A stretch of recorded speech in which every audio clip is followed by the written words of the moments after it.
If the world were like a Sleep Number mattress, everything would adapt for your comfort. Because as your life changes and your body changes, Sleep Number mattresses adapt and shift to give you personalized comfort night after night. And now everything's on sale during our Memorial Day event. Save up to $1,200 on mattresses for a limited time. To experience a whole new world of comfort, visit a Sleep Number store or go to sleepnumber.com. Sleep Number, to a good life sleep. Do you love the Tabernacle Choir? This year, the choir's music is everywhere you are. Listen to your favorite choir songs and music and the spoken word anytime you want on Alexa by simply enabling the skill. Alexa, play music in the spoken word. Now playing music in the spoken word. You can also download the Tabernacle Choir app, subscribe to the choir on YouTube, listen on Spotify, and have access to all their wonderful music. Happy listening. We're all locked in now. Your home for the best sports radio in Utah is right here on the KSL Sports Zone. It's time to kick off your afternoon drive with Jake Scott and Ben Anderson. Allow me to introduce the best of the best. On 97.5, the KSL Sports Zone. Jacob Ben, 97.5, the KSL Sports Zone. Happy Friday to everybody listening, however you may be doing so. Over the air, streaming on YouTube, KSL Sports app, KSLSports.com, or say hello to our friends in the future via podcast. How's it going over there, Ben? Doing well. Thanks to everyone who absorbs us. We like to be absorbed. Weird. Especially on a Friday. Still weird. How do you pronounce? It's a weird show. How do you pronounce the leader at the PGA's Potgieter. name? Is that what it is? I have no idea. Potgieter. That's what Lloyd said, too. I kind of like Potgieter better. Okay. But it's probably Geider. Andy Reid's going to Taylor Swift's wedding. Pot heater or Potgieter. Potgieter. Okay, I like that too. Kind of like Derek Jeter, but Like that? Potgieter. He's South African, and it's crucial to use the he sound, a soft G, rather than a hard G. So pot heater. Like he's on a heater, like he's on a hot pot. Or it's like he's an electrical little plug-in device that you use to heat a pot up. He's a pot heater. That exists? If it doesn't, we should make one. I like a hot pot. What do they call that? A hot plate, right? I don't know. It's not his name. It's pot heater. I don't know. I don't want a cold pot. I still like Geeter better. Jeter. But I think it's pot heater. It's not my problem. Yeah. Certainly not. He's playing golf in the United States. Nothing to do with you, pal. I'll call him whatever I want. Yeah. But if you go to South Africa. Yeah, well. Then use his right name.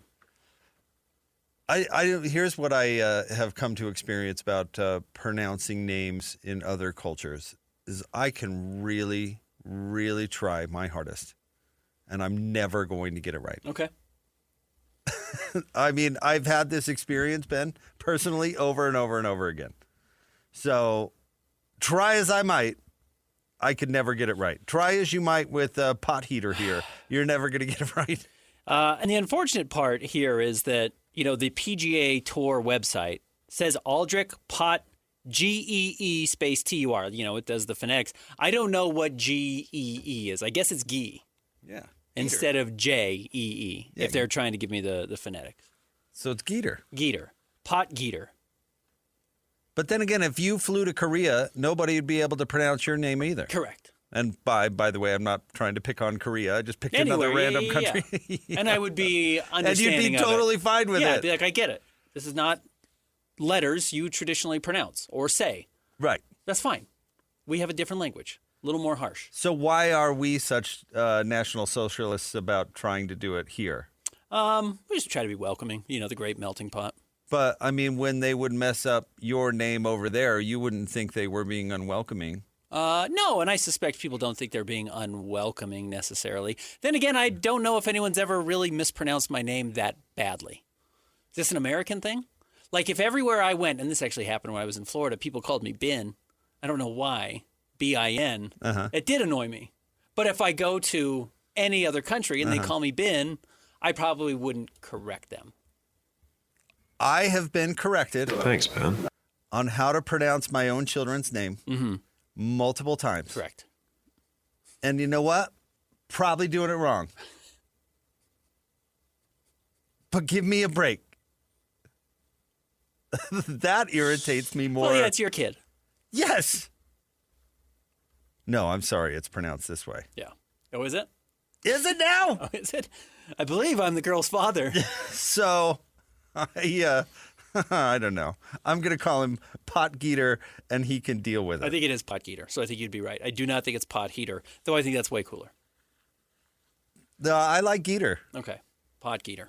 Anyway, he's 5 under. We're rooting for him. We're all rooting for him. Are we? No.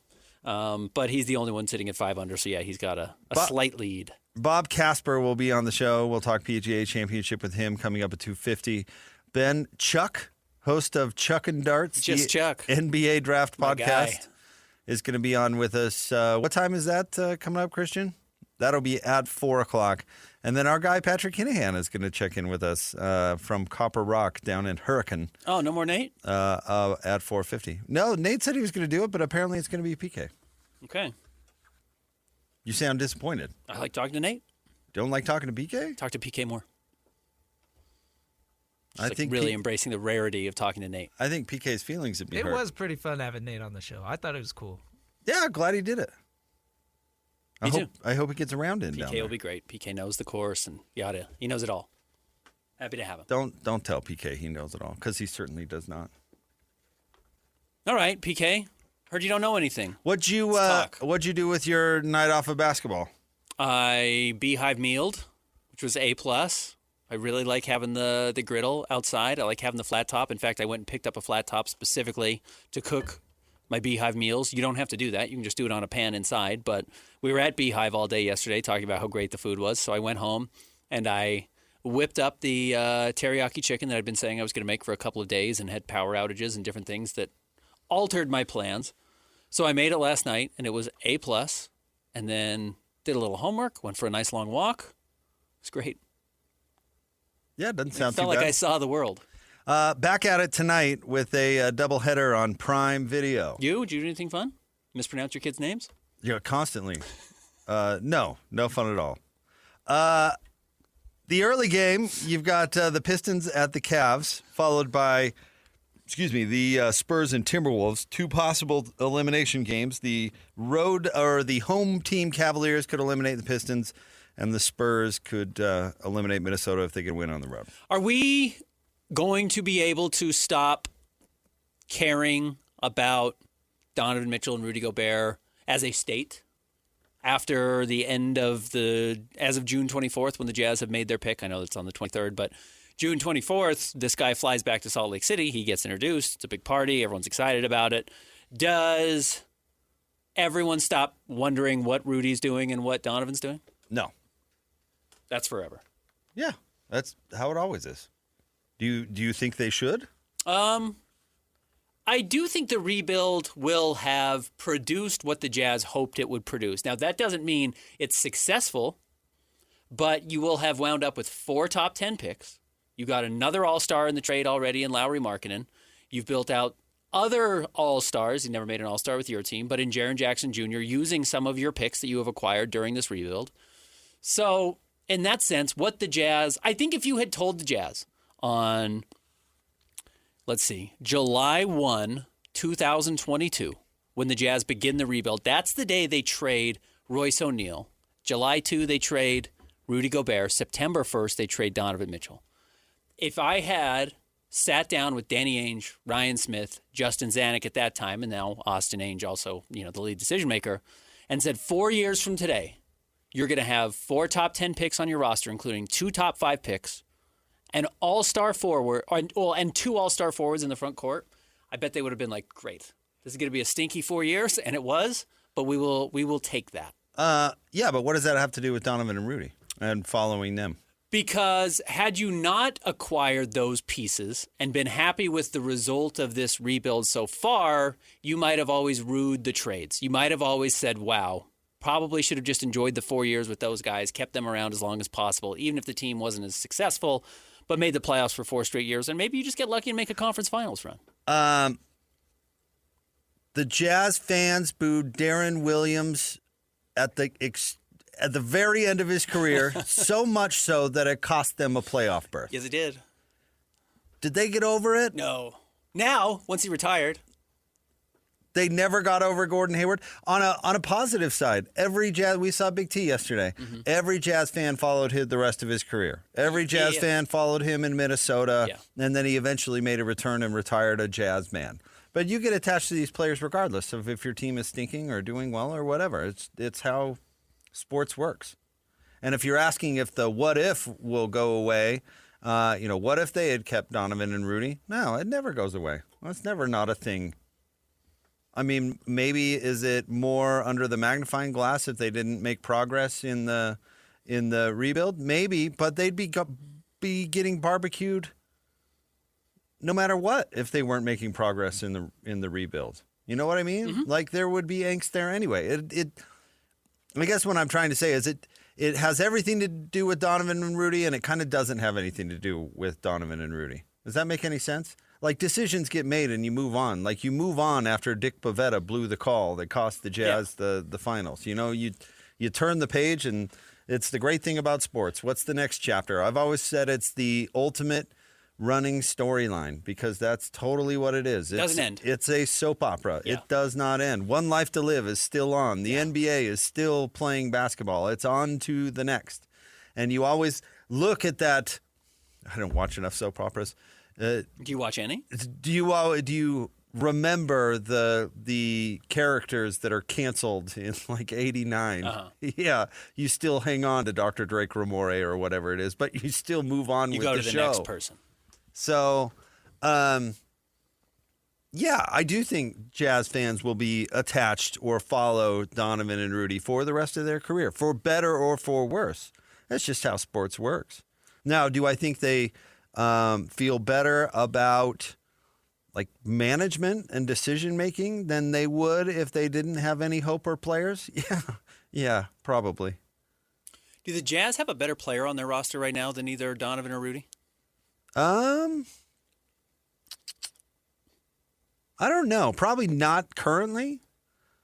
I love Jaren Jackson. I'm really interested in what Jaren can do with Utah. Because he's such a dynamic two-way player, and the fact that he's huge, but he's still a wing kind of in the modern sense is super intriguing.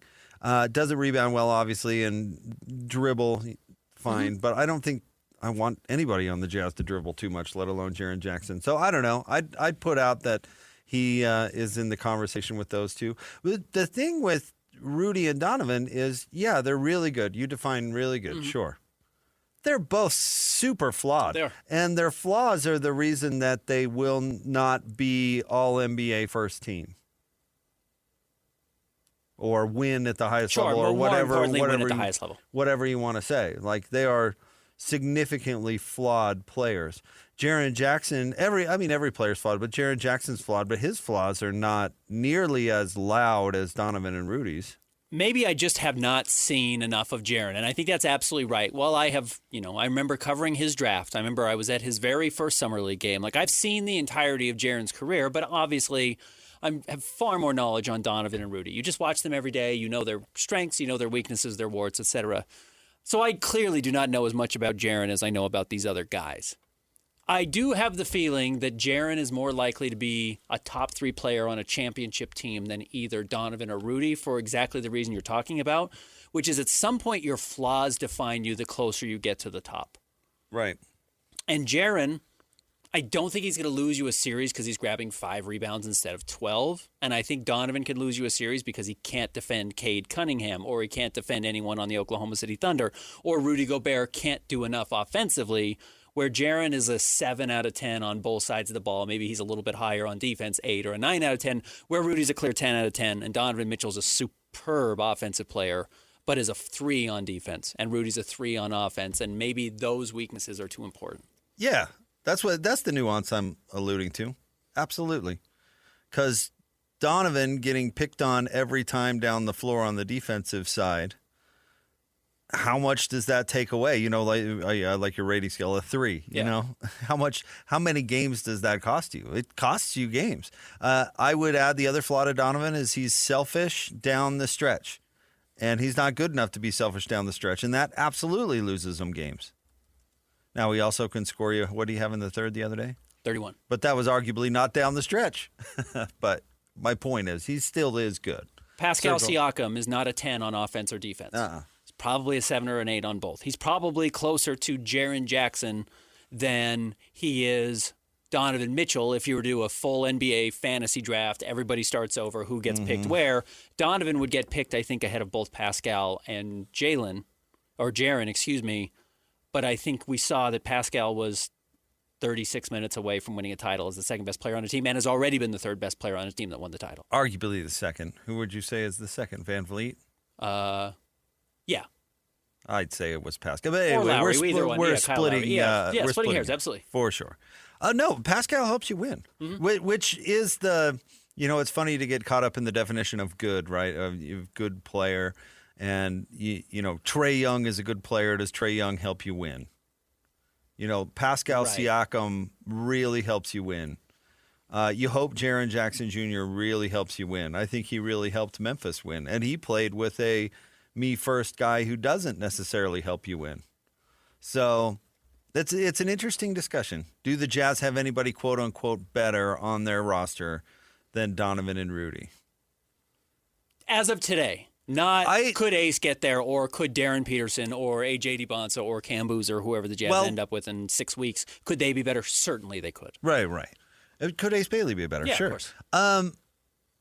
Deontay could be better than Donovan. I'm not ruling that out. Is Lowry more flawed than Donovan and Rudy? I think he's equally flawed. In what way? His defense is legitimately bad. See, I think he makes up for a lot. Not all, certainly, but the fact that he's long helps him. That he can really go out and grab 10 rebounds in a night is such an underrated aspect. I'm talking about guarding being long helps him. He's never going to be fleet of foot. That's just not his game. The restricted laterally, we talk about those guys absolutely 100%. But being bad defensively and being 6'1", and being bad defensively and being 7 feet tall are two totally different things. Totally different If you're animals. 7 feet tall, you can still get into passing lanes. You can still more effectively stay in front of your guy by simple the math of how far that you can spread out. It makes him less flawed defensively than Donovan. I agree. So I don't know. I would say Lowry is less flawed, maybe not more skilled, but less flawed. I mean, Rudy's flaws offensively are significant. They are. And his flaws catching the ball are still super significant. There are times where he can't play in the fourth quarter. He shouldn't have played in the fourth quarter for the Jazz against the Clippers. Though that's a significant flaw. Absolutely. I don't think Lowry has a significant flaw like that. I don't know if you're ever going to have to pull Lowry off the floor in the fourth quarter. Like that? Right. Yeah, exactly. Yeah. I agree. Now, teams might try and go at him a bit, but since you're also 7 feet, you can switch on to bigs, and you can play drop, and you can do all these different things that you cannot do when you are 6'1". I will say I am very interested to see him play the 3 full-time, which he has done for a season before in his life. Yep. With the Cleveland Cavaliers, but playing next to Walker, most likely, and Jaren, and how does he adjust there? And I will tell you, I talked to Lowry about it, and he was extraordinarily optimistic about how he thinks he's going to match up with those guys. Oh, I think it'll go fine. Just the ability to close out on guys because he can probably be a little bit more reckless and use his length as opposed to he's going to be he's just a terrible shot blocker. He jumps a step too late on it's one of the weirder things I've ever seen. But he's not going to be asked to be a rim protector, which he cannot do. But yes, can he close out space? Can he attack closeouts or not attack closeouts, but become a good closeout defender? Because if you drive past him, you run into Jaren or Walker, and all of a sudden there's not really a good shot. So that's where he could have way more value than Donovan, because Donovan can close out as hard as he wants. He's still 6'1". Yep. And you're still just going to shoot right over him. And then he doesn't rotate particularly well. He's not a smart defensive player, and he's not particularly strong on the defensive end. So he's so flawed. I'm not sure there's even like the value for Donovan to find something. I do think there's probably still a pathway for Lowry to find a good role. And Lowry doesn't necessarily have to guard guards, which I think will be helpful. Mm-hmm. But, I think what kind of matchup you're saying that will be exploited is, Jaylen Brown gets the ball out on the wing. Yeah. Right. And yeah, that might be a thing. But I still think his size makes it so he's not as defensively flawed as say, Donovan Mitchell. Because Donovan Mitchell also can only guard one position, maybe two. Mm-hmm. Lowry, in theory, can guard more. And you know what? The truth is, and this is going to become a very real problem for question for the Jazz over the next 12 to 24 months, regardless of whether they end up with any of the top three players. AJ would do it, Peterson would do it, and Boozer would all do it.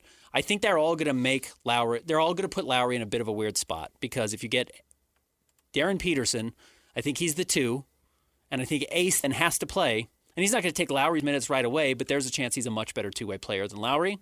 And then you got to get him on the floor at the 3. And I think that's actually Ace's natural position. If you get AJ, I think AJ's a 3. Well, that's where Lowry's playing right now. And if you get Boozer, I think Jaren Jackson Jr. is a less flawed player than Lauri Markkanen, and maybe you find a way to put Boozer and Jaren Jackson Jr. on the floor together, and Lowry still is the odd man out. Maybe. I think any young player's got a long way to go before they beat out Lauri Markkanen. Yeah. No question about it. Ace Bailey's got a long way to go before he beats out Lauri Markkanen. So I guess more power to you. You know, it's essentially what the Spurs did with Dylan Harper. Like, he's going to have to beat those guys out. I personally am playing him over De'Aaron Fox today, but that's the role they put him in. They said, "All right, well, you're a stud, but you got to go beat out these guys." And they're going to be able to trick somebody into taking De'Aaron Fox. Orlando or somebody will be like, "Okay, we'll take Fox, and we'll give you something good back." Like, that's the value of still playing him and letting him get his numbers and being the starter on a team that's going to make the conference finals. If Ace beats out, and again, I don't want to talk about the rookie. If Ace beats out Lauri Markkanen, and the Jazz go, "Wow, we've got a really valuable asset we don't really need," they'll happily trade him. Yeah. That's a problem that they would love to have. Correct. You know, the Grizzlies didn't need Jaren Jackson Jr. anymore. They wanted to rebuild. They wanted to start over. They got 3 first-round picks and 2 guys still in their rookie contracts. Like, that's where you could find yourself with Lowry. Right. If somebody beats out Lowry. If nobody does, great, keep Lowry around. Yeah. He's a good answer. Then you've got a great thing going with Lauri Markkanen. You know, bird in the hand, ball on the carpet. Again, it comes back to when Dennis Lindsey was asked, "Can you really have Dante Exum and Trey Burke on the same team at the same time?" Yeah. Yes. Yes. Yes, and yes. Yes, you can. I can do that. And you hope the situation makes everybody better. But I bet you Zanuck or Austin H would tell you, yeah, they'd love for Ace to get good enough that he beats out Lauri Markkanen and they can't keep him off the floor. Yeah, sure. Because I don't think Lowry's going to take a significant step back. That means Ace has taken a monumental step forward. Yeah. On both sides of the ball. Yeah. So, you know, if AJ DeBonsa gets drafted and he comes in day one and beats out Lauri Markkanen, wow, you really have a player. Yeah. That's going to really work out for you. They'd love to have that problem. Yeah. It's the best type of problem to have. Yeah, it is. And I'm sure they're in no hurry to trade Lauri Markkanen, especially he's going to hockey games on the road and stuff. Yeah. I'm sure they love it. In fact, I know they love him. I do want to ask you how many rosters you think are better situated than the Jazz. But I don't want to do it right now because we're late in this segment. But I do think I'm curious. Honestly, I was talking to somebody today, and I thought, wow, the Jazz are in a really advantageous spot. And I wonder how many other teams are in a better spot. I remember Matt Ishbia said we have a top 3 roster in the NBA. Now, he said that 2 years ago, and it was a lie. But I think if the Jazz, I'm curious what number you would put the Jazz at, where you wouldn't scoff at Ryan Smith if he said we have a top X roster on the team. I think Matt Ishbia has lead paint in his office on purpose. I think he's that kind, like a Mad Hatter kind of guy. Yeah. Mercury. He's like, I want the old-fashioned stuff. I want the lead. Matt, that thermometer's broken. Stop putting it in your mouth. No, I like the juice. I like it. It's good stuff. It's not juice. It keeps my brain fluid. All right, stay tuned. Top 3 stories of the day, KSLSports.com. Coming up next, Jake and Ben, 97.5, the KSL Sports Zone. If the world were like a Sleep Number mattress, everything would adapt for your comfort. Because as your life changes and your body changes, Sleep Number mattresses adapt and shift to give you personalized comfort night after night. And now everything's on sale during our Memorial Day event. Save up to $1,200 on mattresses for a limited time. To experience a whole new world of comfort, visit a Sleep Number store or go to sleepnumber.com. Sleep Number, to a good life sleep. Now at McDonald's, a McDouble is only $2.50. So you can get your gym gains on or just get lunch for only $2.50. Get more value on the under $3 menu. Limited time only. Prices and participation may vary. Prices may be higher for delivery. Ba-da-ba-ba-ba. I'm here on the job site with Dale, who's a framing contractor. Hey, good morning. Dale traded up to Geico Commercial Auto Insurance for all his business vehicles. We're here where he needs us most. Yep, they sure are. We make it easy for him to save on all his insurance needs, all in one place, with coverage that fits his business and bottom line. Oh, I shouldn't have looked down. It's all right. We're so far up here. Look at me. Take a deep breath. No, I'm good. So good. Get a commercial auto insurance quote today at geico.com and see how much you could save. It feels good to Geico. Good news for your gas tank. Every day through May 17th, shop at BJ's Wholesale Club and get an extra 5 cents off a gallon on a same-day fill-up at BJ's Gas. Buy practically anything, any day, and save. That means on Monday, extra 5 cents off gas. Tuesday, extra 5 cents off gas. Wednesday, Thursday, yada yada right through Sunday, get 5 cents off a gallon of gas. Shop for what you want, when you want at BJ's to save on gas every day through May 17th. Visit bjs.com/gas promo for details. It's time to break down the biggest stories of the day. This is the top 3 stories of the day on KSLSports.com. 97.5 The KSL Sports Zone. Jacob Ben, 97.5 The KSL Sports Zone. Potgieter still sitting at 5 under, leading the way at the PGA Championship. What's his first name? Carl? Aldrich. Aldrich. All right.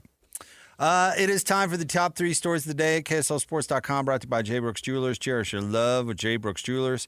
Explore their expertly crafted engagement rings made from the finest materials. J. Brooks Jewelers. All right, Christian, where do you want to start today?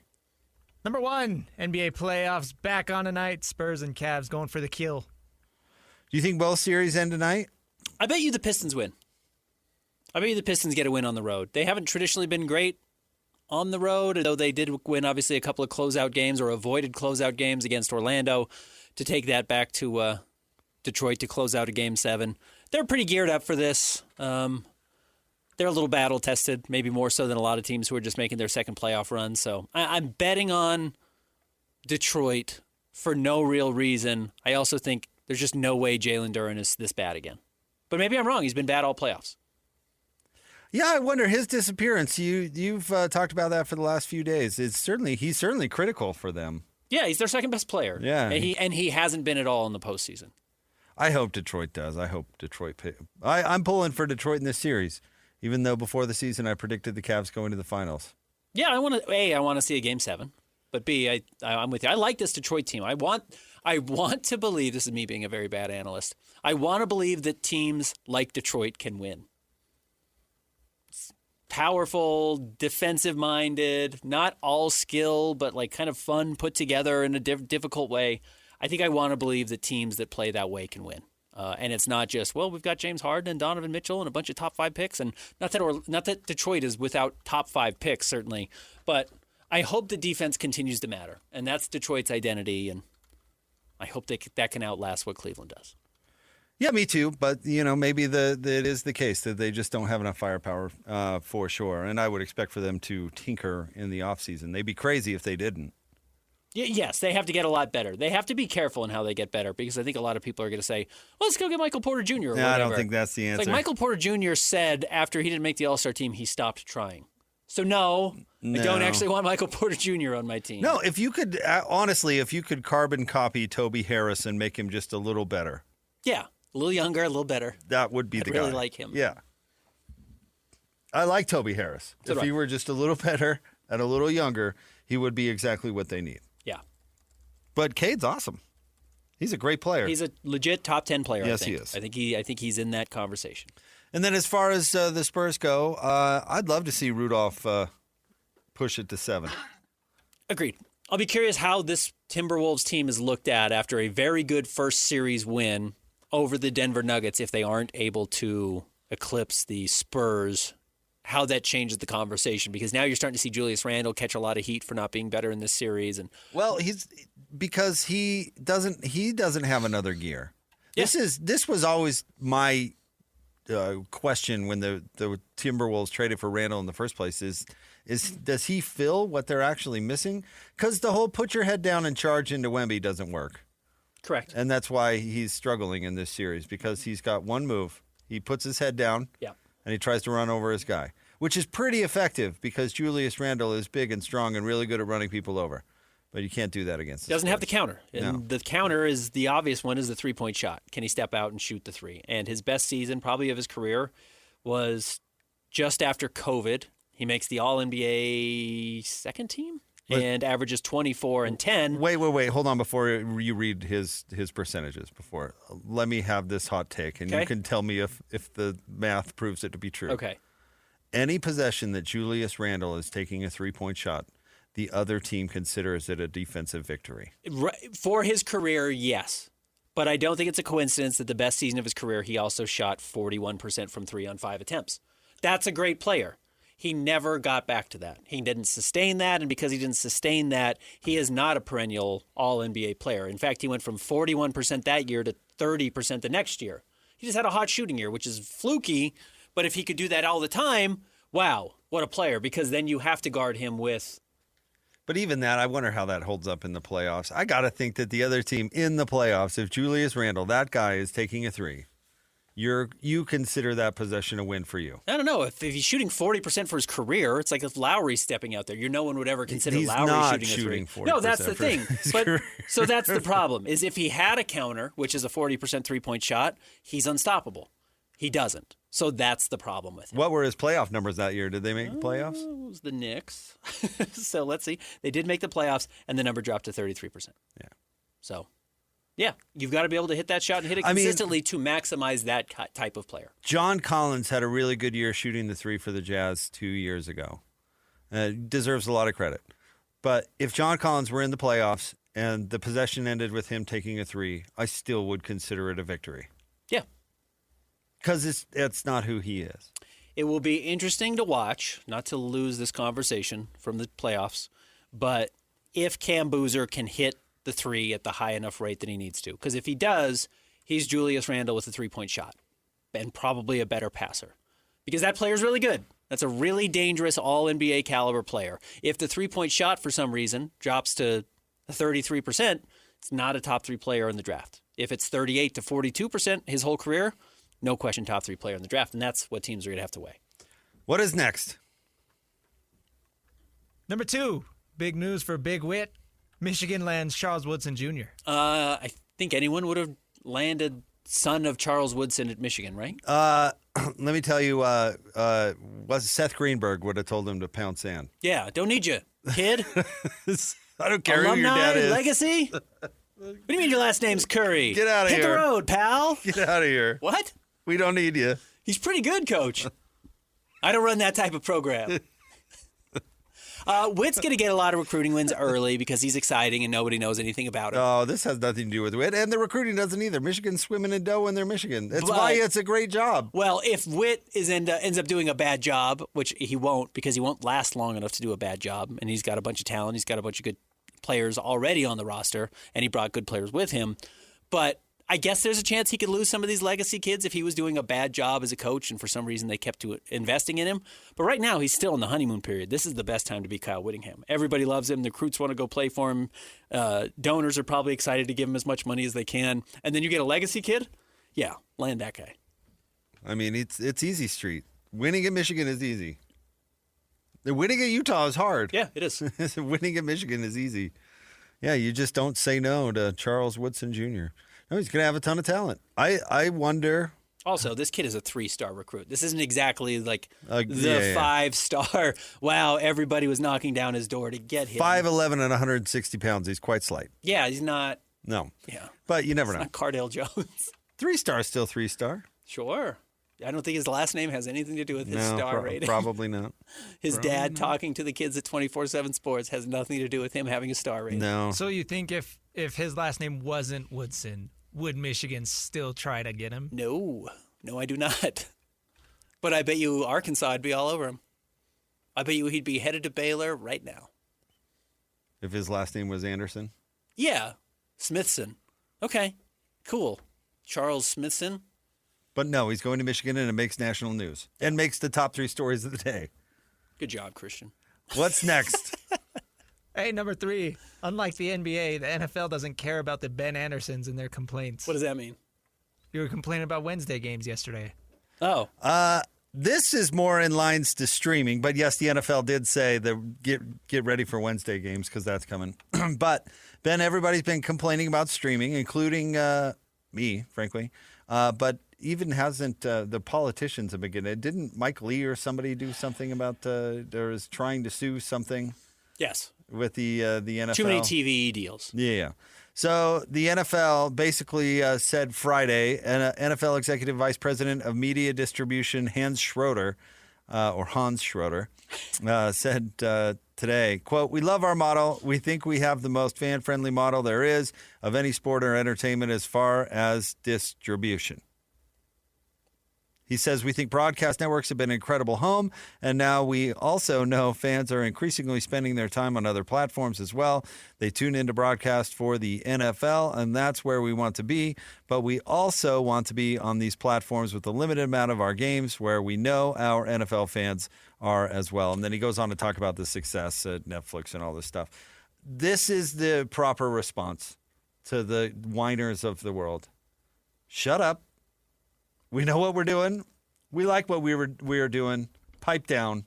Enjoy the game. I can't wait to hear your opinion change on this when the Wednesday game is on Crunchyroll and you have to subscribe to some anime streamer to be able to watch the Wednesday game, which, by the way, is going to be the Jacksonville Jaguars taking on the Arizona Cardinals. And you're like, well, I got to watch the game. It's the NFL. First of all, Crunchyroll is costing me $40 a month. I love it that you said Wednesday. That makes me laugh. But I was quoting you. Yeah, indeed. I admitted that I complained about this. This does bug me. I'm telling you, this is the proper response. You know, Adam Silver, there was a tweet today that said Adam Silver goes to NBA Twitter for information, for feedback about his ideas. You know, you make a decision, what's best for your league, and go for it. You stick with it. And you stick with it and ignore the criticism. That's called leadership. Ignore my whining. Yeah. You know what I mean? Because this is the best thing for the NFL because they are printing money. Yes. And we've talked about why the NFL is so valuable on top of the obvious, the eyeballs. We go back to there were always 3 major broadcast networks in this country. From television, when television began until the late 80s, Ben. When Big Fox emerged as a 4th major network on broadcast television. How did they do that, Ben? We've talked about it. How did that happen? Got the NFL. Could not happen for the 80 years or whatever it is prior. Yeah. They got the NFL, specifically the NFC, at a time when the Niners and Cowboys were, must-see TV. Must-see TV. Mm-hmm. And all of a sudden, Fox is born. So now Netflix is getting into live events, or Netflix wants to expand its perimeters, and streaming comes along, and Amazon wants to be in the game, and they all have to arrive. They all have to get the subscribers, the eyeballs to I guess, cement themselves into the culture. Mm-hmm. So nobody has any new ideas anymore. Correct. What do? Right. You do what Rupert Murdoch did in 1990? When did it switch from NBC to Fox? Around there. Yeah. You do the exact same thing. And the NFL goes, great. Well, we're going to charge you billions of dollars. And those companies say, where do I sign? Yeah, right. How much more can I give you? How much more can I give you? And the NFL, their priority isn't the whiners like us. Their priority is running the most successful sports league on the planet and making as much money as they can for their owners and players. And guess what? They're doing it. So whiners like us have to shut up and deal with it. I got AMC Plus because I got the Wednesday NFL game. I'm subscribed to Shudder now. There's all these horror movies everywhere, but also on Wednesdays, I get to watch. I know. I hate it. The Miami Dolphins. I hate it. But I will take on the Texans. I will say this, though. The politicians complaining that they can't watch sports anymore, that is a terrible, terrible argument. It's a lie. It's a total lie. Yeah. There's more access to sports now than ever before. Because they totaled up how much it would cost to watch every NFL game. And, yeah, when you look at that total, it is outrageous. But it wasn't that long ago where you were beholden to whatever David James picked to air on CBS. Right. And whatever Fox picked to air on Fox. And then you had a Monday night game. And I don't know, did Sunday night, I guess that existed. When did that come around, Sunday night? But point being, you could not watch all of the... You had 4 games maybe you had access to. And heaven forbid you lived in a city where there was a game going on, because then they blacked that out on the TV because they were trying to sell tickets. So the argument is, I can't watch the NFL anymore, is totally false. or like it used to. There has never been a time when you've ever been able to before watch all of the games until the Sunday Ticket was born in the early 2000s. Can I tell you one thing I do like? Wednesdays, I can't imagine they're going to make you play Sunday and then Wednesday. In fact, I think it's already crazy they make you play Sunday and then Thursday on a short week. I don't think they will ask you to play a Sunday, Wednesday short week. So I suspect you will go Sunday, next Sunday off, play the Wednesday, next Sunday off, and then play the following Sunday. So you'll play 3 games over 20 days as opposed to 2 games in 6 days or 5 days like you do with the Sunday, Thursday, basically back-to-back. I think that actually could be better. However, it's a lot of football. Yeah, not my problem. That sounds like the coach and the player's problem.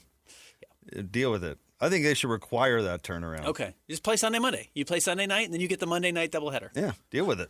I'm playing the Sunday late game and Monday night football the same week. Yeah. Week 1 and week 2 are 24 hours apart. It's like the owner in the movie Major League, where she goes, I know, we're coddling these guys too much. Yeah. Can't we need a day off?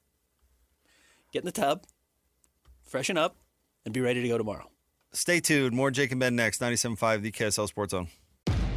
Make game day yours. Tickets, food and drinks, stats, and streaming. Everything you need is in the Utah Mammoth app. Download today and make game night easy. Download on both Android and iPhone. Tusk Top.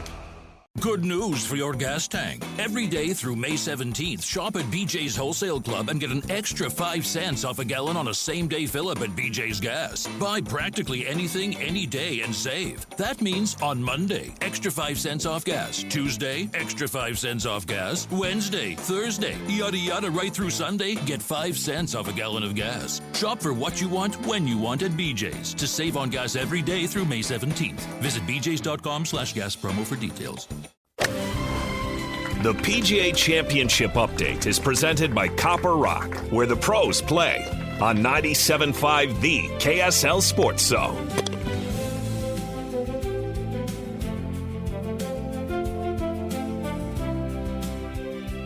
Time to talk some PGA Championship. Our next guest, of course, co-host of Real Golf Radio, which is brought to you by Mountain America Credit Union, Mountain Land Supply, Black Desert Resort, Hoops Vision, and Uinta Golf. He is our buddy Bob Casper. What's going on, Bob? Hey, boys. How you doing? Good, Bob. How are you doing? I'm doing good. Just watching a lot of golf and watching lots of train wrecks and watching not a lot of guys moving up the leaderboard. So, well, tell us about this Potgieter fella. So he's from South Africa. He's won on the European Tour and the PGA Tour. He's a good player, but he's yet to really kind of jump out and do anything in a major championship. So it's kind of interesting that he's playing and going to have an opportunity to be in one of the final groups on the weekend. But he's a really good player. What kind of would this be a major upset if he continues to stay atop the leaderboard, or does this course particularly fit what he does well? I will admit I'm not really familiar with his game. So Potgieter, the interesting thing about the PGA Championship is every once in a while you get guys like this that haven't really contended in a major that can win a first-time major. Guys that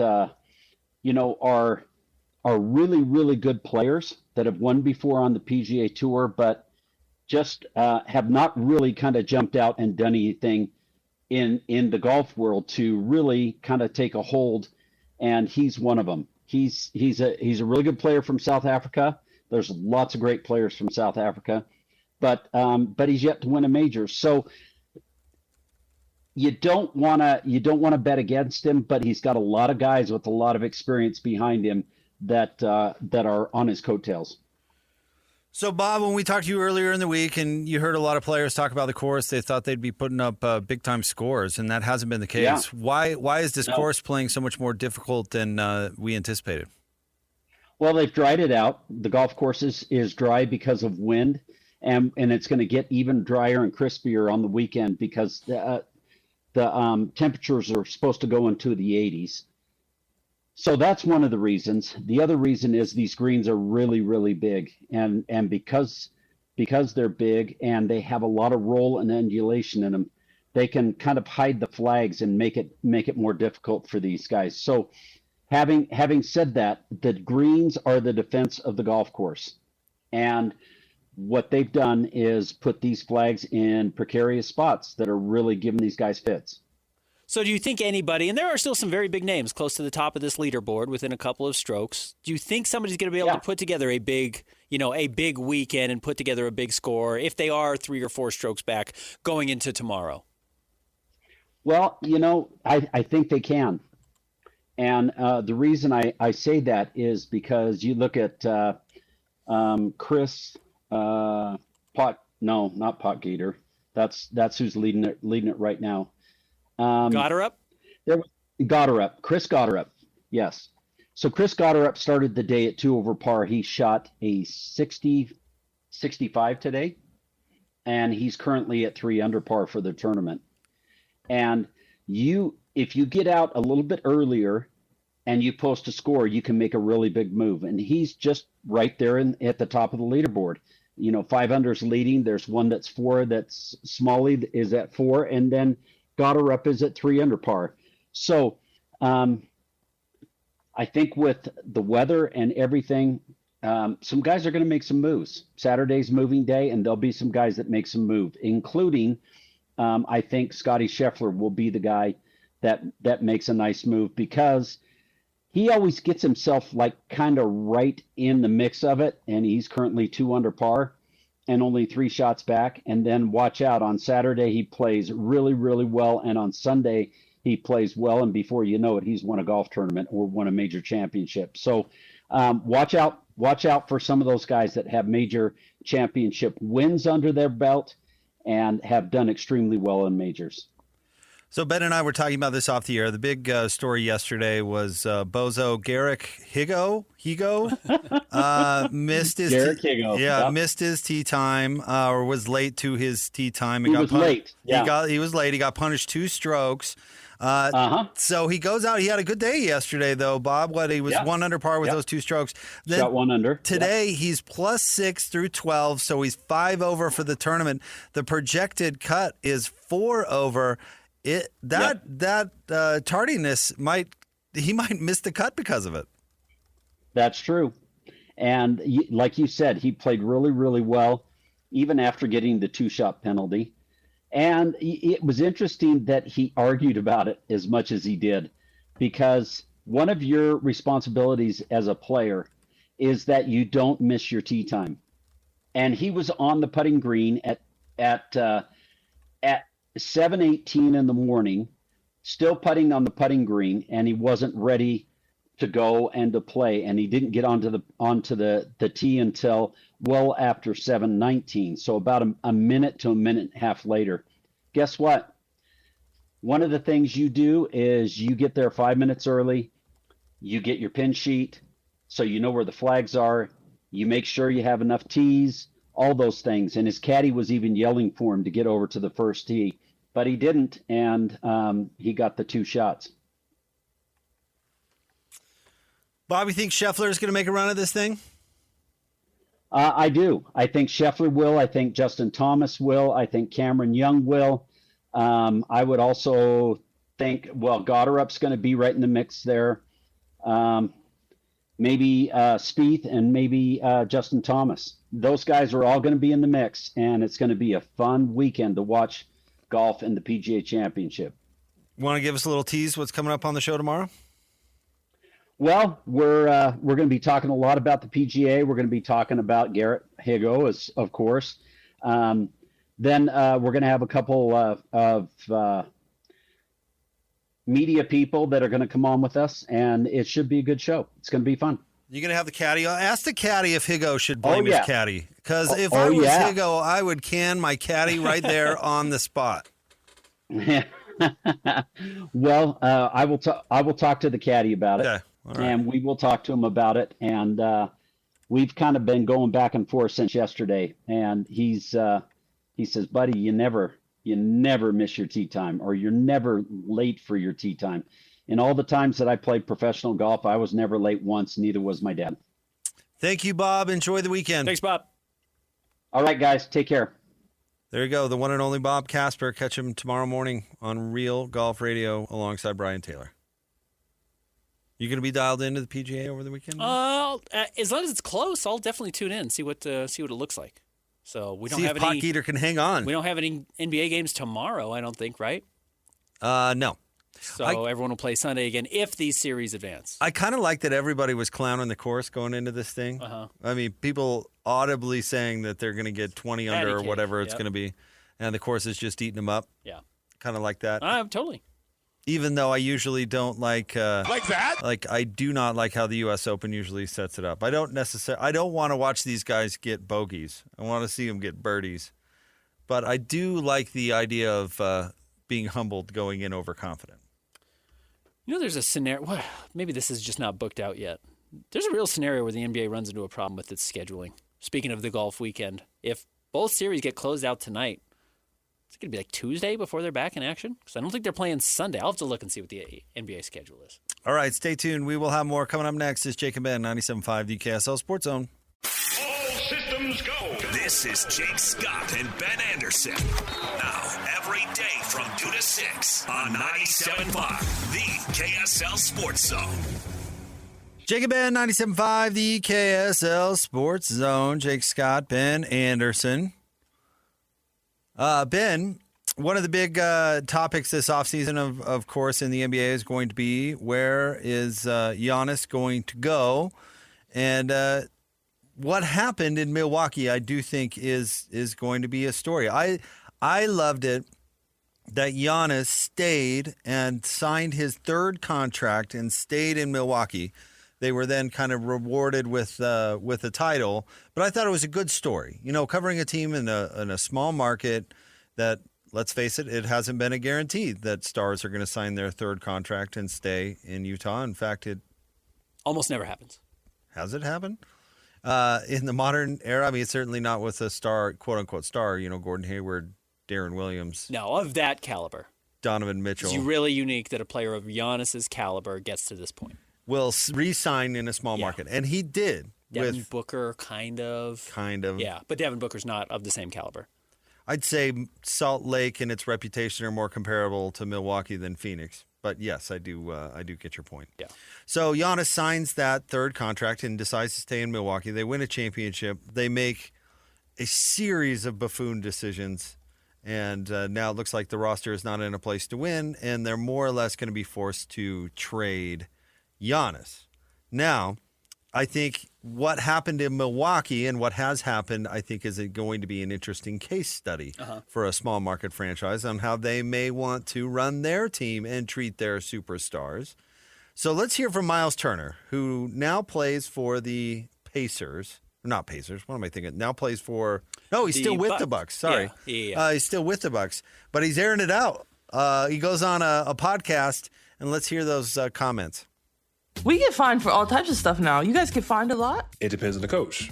So Doc Rivers, he didn't find anybody. Guys were late all the time. Guys were, showing up to film whenever they want to show up. Guys were missing meetings. Like, it was one of the craziest things I've personally ever experienced. We literally, if the plane took off at 2 o'clock, we weren't leaving until 4:30. I'm being so serious, bro. It was crazy, dog. Guys were an hour late to the plane. It got to the point where I knew not to show up until like an hour after they said the plane was taking off. It was crazy. So who's the teammate that's most likely to be late? Well, all of yours, obviously, because nobody gets fined. Giannis is going to show up whenever he wants, really, I think that it's kind of just came with the territory at that. And once I kind of saw what was going down, I was like, hey, man, more power to you. They ain't gonna find you. Do what you do. Right. Except when we're going to Dallas. That's when I was like, all right, come on. Man, I don't remember a lot of scenarios where a player goes, it's not quite scorched earth. Because again, he's like, more power to Giannis. If they don't care, do whatever you want to do. It's kind of an upbeat thing.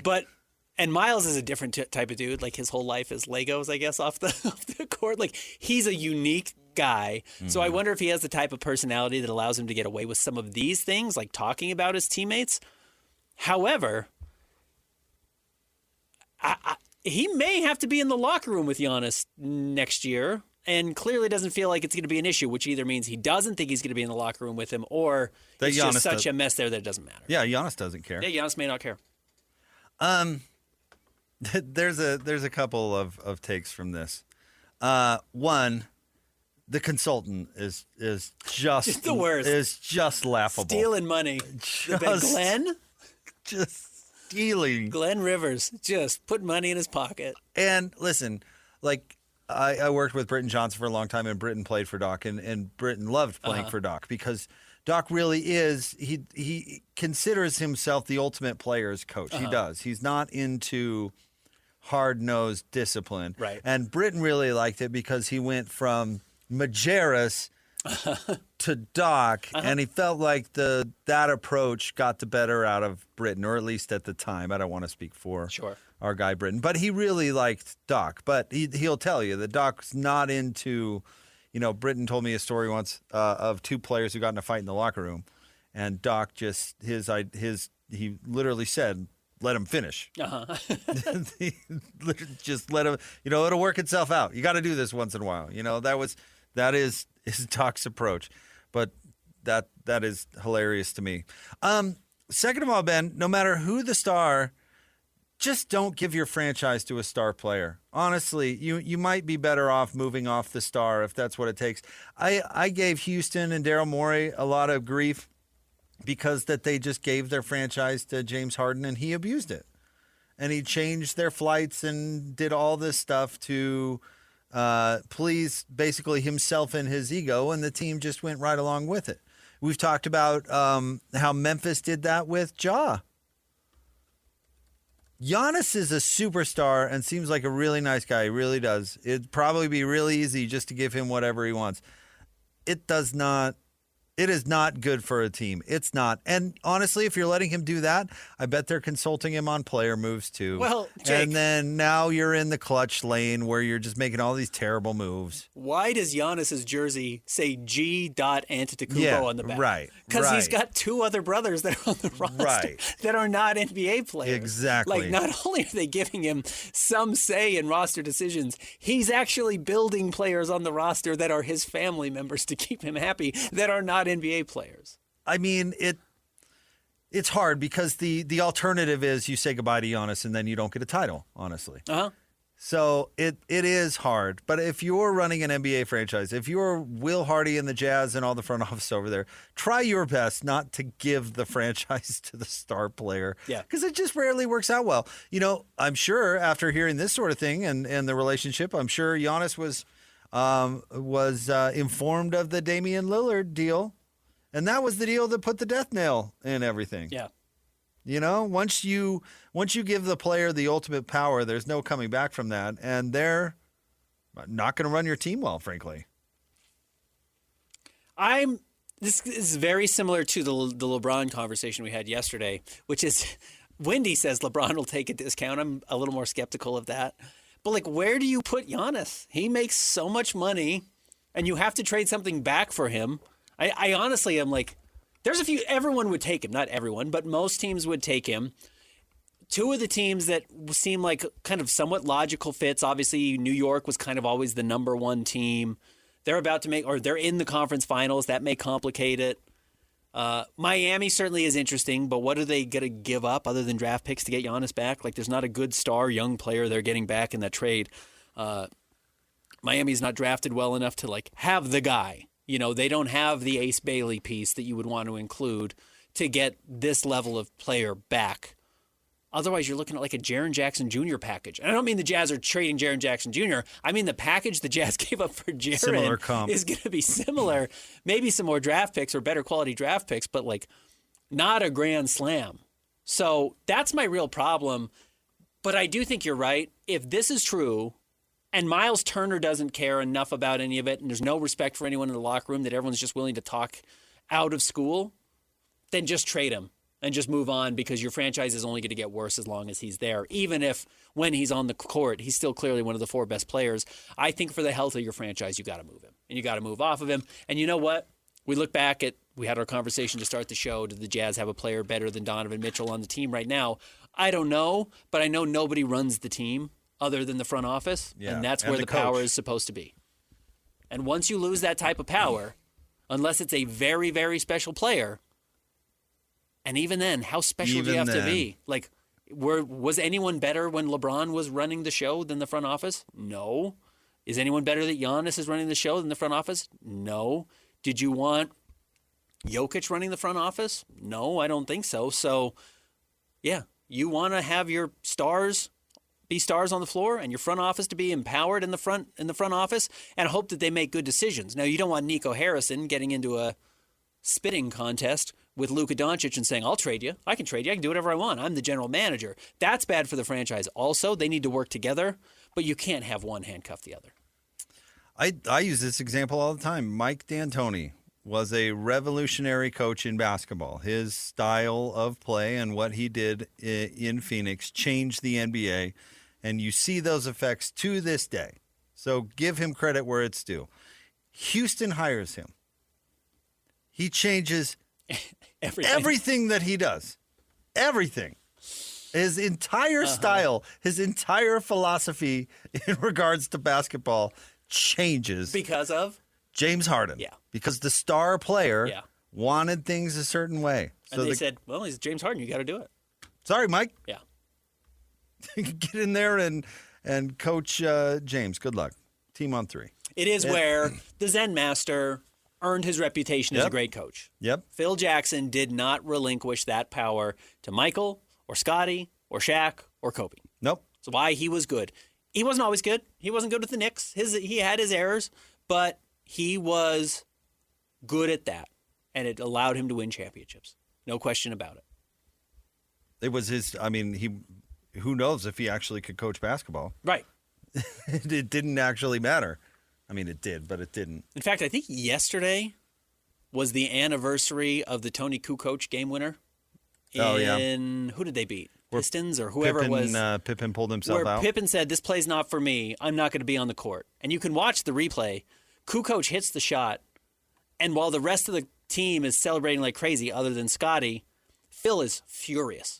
Phil walks off the court livid, like they just got beaten by a game winner in the playoffs, even though he drew up the perfect play, because now he has to exude his power again in the locker room over Scotty and be like, congratulations, you made an argument that didn't need to be there.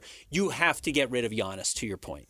I do think you have to move off of Giannis, and even unfortunately, and you probably just waited too long, but we know the Bucks waited too long, clearly, even if you're getting 70 cents back on the dollar for a player who's so unique and is so great, he has just been given too much, I think, in his career, even if he delivered you a title. Man, is that the most Scottie Pippen thing ever? He wants to be the diva superstar his entire career and get the attention, and then he has a real diva moment, and it goes in. You know, even when he's trying to prove a point. Well, I'd like to see you do it without me. I'm the great Scottie Pippen. And it goes in. And I didn't want to be on the court. Instead of proving the point of, you give me the ball next time or you're going to lose again. No, they won. And now we remember that moment not as Scottie was right. He really should have taken that shot. But we remember the moment as, wow, what an idiot. What a pouty teammate. Yeah, what a baby. Because it went in. Because it went in. And by the way, Kukoc was very good. It was the Knicks, by the way. And so it's funny, even when Scottie was trying to have his, I'm the best diva moment, it doesn't go his way. It just seems like it doesn't go that dude's way. I would be curious, who's more likely to have a job next year? Giannis Antetokounmpo or Bronny James?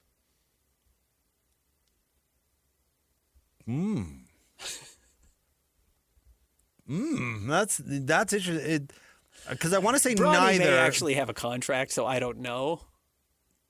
But I gotta go Bronny because you know what? LeBron's way more savvy at this sort of thing. Okay, fair. But if you're trading for Giannis right now, you're hoping to have him happy for 5 years. So you might be willing to give him maybe not the entire front office the way the Bucks have, but the 15th roster spot. But Giannis is also under contract. LeBron is not. That's true. So Giannis kind of has to, regardless of if you sign his brother. But LeBron could throw that in as a condition on his deal. Bronny has a $2.3 million guaranteed left on his deal, and then thankfully a team option for the year after. Can you imagine if that was a player option? Dude, Adele is cruel. The Lakers should cruel. get fined for roster circumvention, for salary cap circumvention. They really should. You gave him $3 million above the max because you paid his son $3 million. Yep. Dude, you know what? That's a terrific point. It's really true. It's probably true with Giannis too. Yeah, for sure. Of course, yeah. That he gave money his non-NBA brothers jobs. That money's going into the family pot. Absolutely. Pretty amazing. Oh, I hope LeBron's at least taxing Bronny. Dad tax. No, dude, you got to carve off. You tax your kids? Christian, you haven't done the dad tax yet because you're not eating what the kids eating yet. But like once the candy starts coming in on Halloween, dad tax, one of the great inventions of all time. I get why governments do what they do. I would do the same thing. I would tax everybody like crazy because I know how I run my children. What's the famous line from the laptop? 10% for the big guy? Uh-huh. That's what I'm doing if I'm LeBron. Bronny, you got to carve off 10 points for the big guy, bro. Costs you $300,000 to be my son. You get 2.7 or whatever it is. You'd be getting 0.0. Correct. If it weren't for me. So for the big guy. 10% for the big guy. Giannis better be doing that to his brothers, to both too. brothers. Yeah. Yeah. That's what I'd be doing. Pretty good life. Anyways, I will be curious if someone can put together a package good enough to land him. And honestly, again, I feel bad for Taylor Jenkins, their new coach in Milwaukee, because I told you I've already seen him die once in person when I was covering his pregame press conference on like some February random game, not even the playoffs, and John Morant's dad pokes his head to the press conference and does some clown face to make it about him, and Taylor Jenkins, like all the blood runs out of his body. I just see him like, for 10 seconds, I thought this person didn't exist, and now he's back. If he has to deal with this, with Giannis and Thanasis and whatever the other brother's name, I can't remember what the other brother's name is, I could see him finding himself in a very similar situation to where he was in Memphis. Well, I'm sure that they're going to move Giannis. They're going to have to. I bet they move him at the draft. Giannis, Thanasis, Kostas, and then Alex Antetokounmpo is a rookie right now for 2026. Played in 6 games this year, so it's 3 brothers. Pretty amazing. You got to sign 3 brothers. Yeah, 4 roster spots. Roster takes up 4, or Giannis takes up 4 roster spots for you. Pretty great. Man, just because you can do something doesn't mean that you should. Okay. No, absolutely not. And you know what? To be fair, Kostas Antetokounmpo never played for Milwaukee. He played for Chicago and L.A., which is really funny. They were both trying to audition for Giannis and gave Kostas Antetokounmpo 22 jobs or 22 games. It really is cap circumvention. I mean, Yeah, no I think question. you're absolutely onto something there. You are paying Giannis 2 extra salaries. Thanasis has played 230 games in his career. He's been in the NBA for 7 seasons. It's kind of like you don't bribe the politician, you bribe the politician's spouse. Uh-huh. You know? Well, I didn't bribe a politician. What do you mean? Bought her flowers in a Mercedes. It ended up in the same bank account? Yeah, sure. Whatever. Yeah, That's not my problem. Once it's in her hand, what she does with it has nothing to do with me. What's his first name? Kostas or Giannis? I paid Kostas. I paid Kostas. What's the problem? Great prospect. Liked him. Prove it otherwise. Good DNA. No second-round pick ever signs a guaranteed deal. Bronny signs a 3-year guarantee. Thought he's like the second to last pick, right? No. 54. He's in the 50s. 55. Yeah. 3 guaranteed $10 million, basically. 6.5. Who did the Jazz have a second-round pick last year? John Tonji. Did they guarantee him 3 years? No, he was a 2-way player. What? They should get in trouble. I'm totally with it.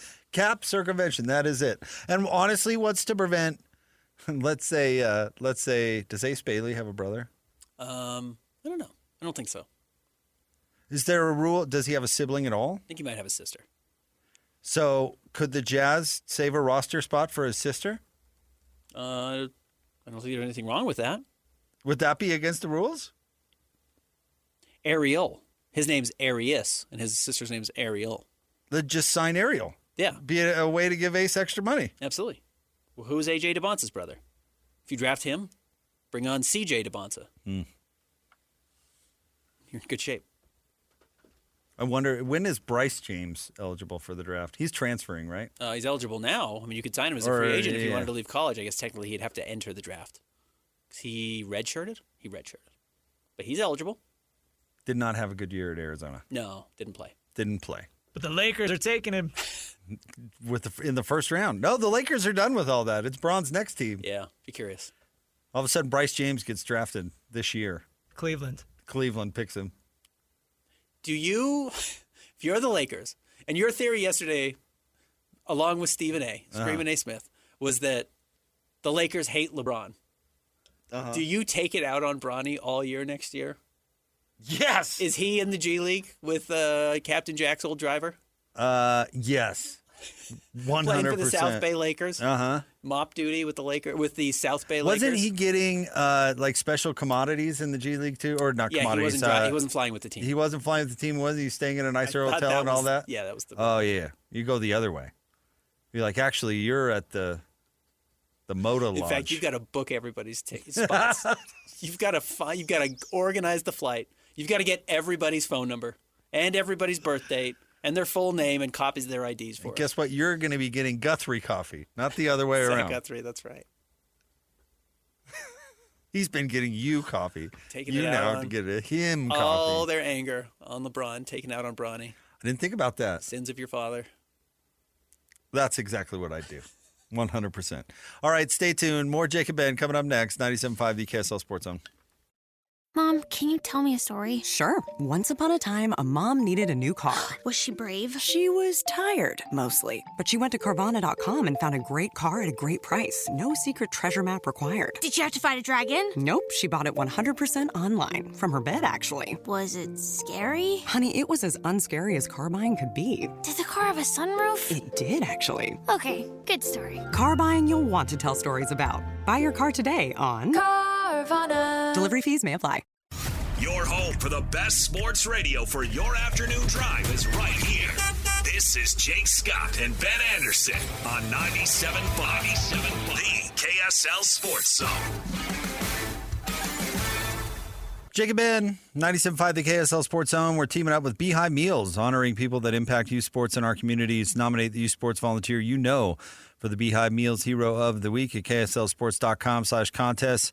And listen every Thursday afternoon to Jake and Ben. It's the Beehive Meals Hero of the Week. Remember Uncle Dennis got some trainer hired with the Clippers for Kawhi, and Uncle Dennis was charging that guy 10% of his salary.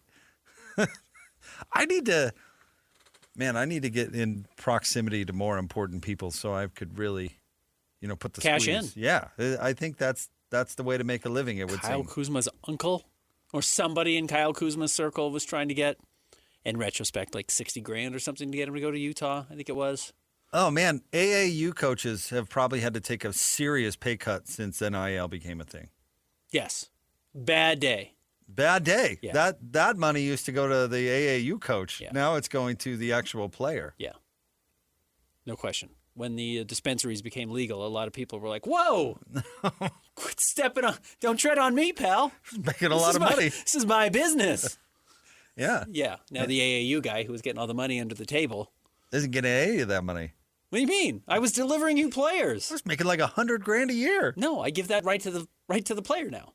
What am I supposed to do? How am I supposed to put food on my table? I'm supposed to make a living. Jeez. Yeah, if I'm LeBron, I'm definitely charging Bronny 10%, at least 10% of his salary.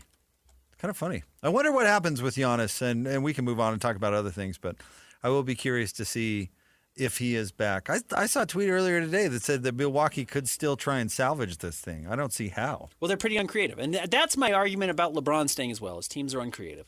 We'd like to think teams have all these options and all these answers, and they're just a little scared to lose a trade and aren't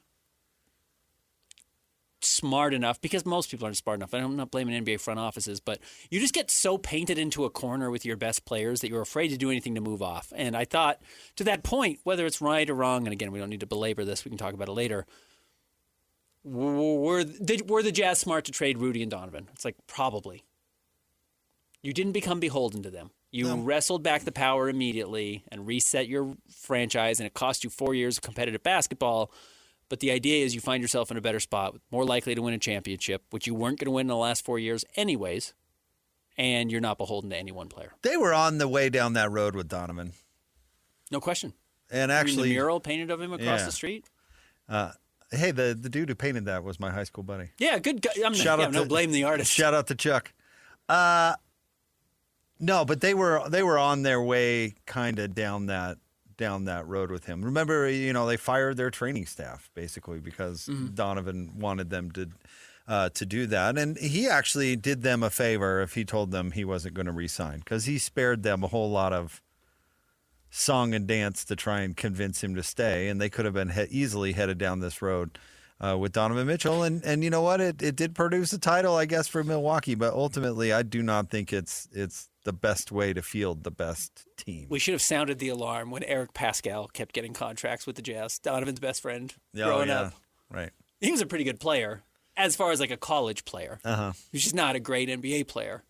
And he kept getting contracts. As soon as, it was... I know he didn't start with the Jazz. He started with Golden State.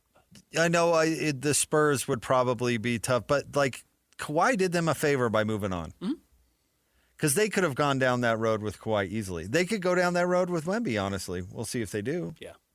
That Pascal, by the way, only got one deal, but got one deal nonetheless because he was Donovan's best friend. Did you see that a Pop was meeting Wemby at the airport or something like that? Yes. As soon as he got back. Like that? Pop, retire. God, go away. Pop's like, it's never going to be Wemby's franchise because it's mine. Never let it go. Look at our guy Eric. Haven't seen him in a while. Oh, man, he's put on some weight. Where is he? I don't know. Heavy. He's changed positions. He's playing up a spot. He was a small forward in the NBA. He's playing center He's now moved to bowling ball. He last played in Italy, looks like. Ben, switching topics, I found this really interesting today. ACC commish Jim Phillips kind of let the cat out of the bag a little bit in this behind the scenes of this playoff expansion for college football debate. I'm not sure if you saw this, but here's what Jim said, quote, ESPN has been pretty clear with all of us that they'd like it to stay at 12, maybe 14, but no higher than 16, unquote. Saying the quiet part out loud. Yeah, it's. I've been telling you, it's the mouse. The mouse is making all of these decisions. Now, here's where the problem is. Here's where the rubber meets the road. And by the way, I'm on the mouse's side on this. The smaller, the better. But why is it their opinion, Ben? Because they can air 12, 14, 16 games. They can't air 24, and they don't want to share. That's their whole point. They don't want to share. Think about it this way. ESPN gets to air the college football playoff games, really are the second most important property in sports behind NFL playoff games. And any NFL. Sure. Might even be behind NFL preseason games. But yeah, like any NFL. The college football championship is the second most valuable game aired to the Super Bowl. In college football are more important than the NBA finals. Yes, than the World Series. Yeah. Yeah, I would say the championship game is probably the second most valuable game to be televised every single year. And it's worth, quite literally, billions of dollars to the television networks. Now, how does the Super Bowl do it? Revolving. They pass it around to their different partners. NBC gets it, and then ABC gets it, and then Fox gets it. Yeah. Is it not CBS? No, what did I say? It's not NBC. It's CBS. Sorry. CBS, ABC, and Fox pass it around. Am I not missing anybody? They've never done a Super Bowl just on ESPN. NBC gets it. Yes, they do because of Sunday night. I don't think ABC gets it. ABC does not? No, ESPN, ABC does not get it. But you're right. CBS, NBC, Fox, I think are the three. They pass it around. Regardless. Everyone gets a chance. So you only get that game once every 3 years. Uh-huh. The Mouse gets that game every year. The Mouse gets the whole college football playoff every single year, and they do not have to share. But here's the issue is that they're leaving money on the table. They're cutting off their nose to spite their face because that's what Disney wants. 24 games and splitting it between 2, maybe 3 partners would be worth way more money to college football. But yet they don't do it. And the college football playoff, which is run by Bill Hancock, which is the same bozo that ran the BCS, is in Disney's pocket. I mean, speaking of bribes, I wonder how much they're paying him personally not to bring those rights to market. It's like a home builder. If you're a home developer or property developer, there's a lot and you can build 12 houses on the lot, and the city comes to you and is like, there's 3 lots right next to it. You can build it, and then Ivory Homes can build it, and then whatever. You don't want Ivory Homes coming in building houses right next to yours. Nope. Even if there's plenty of room for it. You've got 100% of it. I own all the houses here. Yep. I've got all the power. I can Right. do whatever I want. I can ask what I want, and that means to the advertisers. There's nobody competing to buy advertising space on the other games because there's no other games. Yes, you hold all the cards, which also means you get to control the commissioners, you get to control the leagues. So yes, I totally agree that that's exactly what's happening. And what Jim Phillips said is, as we mentioned, the quiet part out loud. I'm sure ESPN doesn't love having that aired out, but that's exactly why they're doing it. You're dead on. And it's not going to change. It's going to be 12, 14, or 16. Unless they switch out Bill Hancock and the college football playoff people. And I'm not talking about the committee. I'm talking the actual people that run the organization, because it is an organization that they do whatever ESPN says because ESPN pays them. But if they were actually doing their job, they would, first of all, bring the entire thing to open market, because they just keep re-upping with ESPN instead of letting Fox or CBS or whatever have a chance to bid. And imagine the bidding war on the college football playoff. It'd be crazy. But they leave money on the table just to stay exclusive for ESPN, which makes no sense. Yeah, the second you let other people in the door, they also see this 12-game or 12-team system they have, maybe 14, maybe 16, which these guys are just such crooks. It's hilarious. Yeah. But the second you let one other person in, now they can negotiate to buy more of those games and more of those games. Eventually, yeah, you open up the negotiation at all, you put yourself at risk of losing your property. And that's what ESPN wants to avoid at all costs. It's what the NBA did to TNT. They didn't just automatically re-up with TNT, which they had been doing for decades. They said, no, we're going to bring this to market and let everybody bid on it, including ESPN, but including who ended up picking up more games, right, than their package before. But now NBC and now Amazon and all these places that were complaining about having to subscribe whatever to see the NBA games, it made the NBA way more money. And the NBA, as opposed to college football, and as much as we like to bash on Adam Silver, because I really don't think he's doing a terrific job. In this sense, the NBA gets way more media money than they're actually worth, whereas college football gets way less than they're actually worth. That's because the Adam Silver complaint. keeps going to market. Adam Silver went to market, and he got everybody to bid on these packages and created more and got more involved. And the NBA's package is worth more than the ratings the NBA gets. Yeah. The NBA gets more money than it deserves. If you look at ratings in return, college football is a way more valuable product than the NBA. The NBA, the NFL seems like a real discount, I would imagine, for the billions of dollars you spend for the viewership. Exactly. Sure, I could see that. Yeah. So the NBA does it right. College football really, I mean, and universities wasting money. What a surprise! But really punches below its weight when it comes to its television packages. One, because they're so split up and they're not under one roof, which probably is never fixable. But their postseason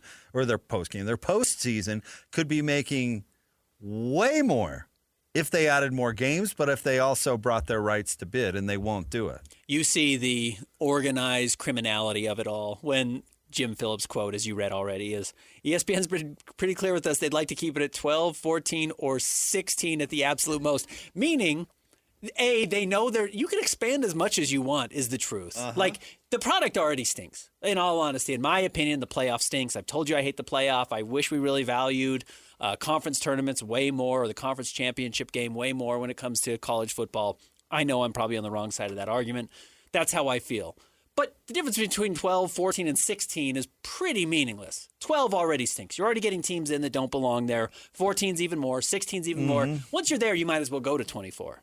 But to your point, they know they can't house 24. They've done all these numbers. They did these numbers 10 years ago. They know they can get to 16, probably still have all the room for it. They're going to dangle that carrot over to say, don't talk 24, talk 16. And next year we'll go to 14 and do that for 2 or 3 years. And then we'll try and expand to 16.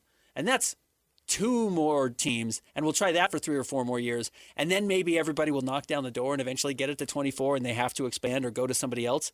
But this is like when you're taking care of your children and you take them to breakfast, and the first thing you give them is like, here's my watch or wedding ring to look at. Play with that. Knowing that like eventually you're just going to give in and give them your phone, and they're going to play with it because eventually that's going to get there.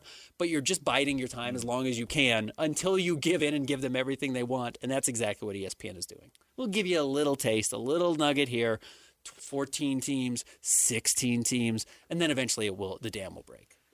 But they're holding on to it as long as they can. But when these commissioners or whoever, or even media talking heads, try to couch this conversation as what is best for college football, fair, they're either dumb or disingenuous.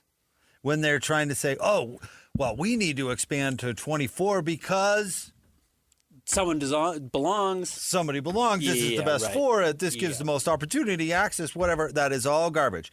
The only reason the Big Ten wants a 24-team playoff, the only reason is because Fox owns their rights. And they want the property. And they want a piece of the college football playoff.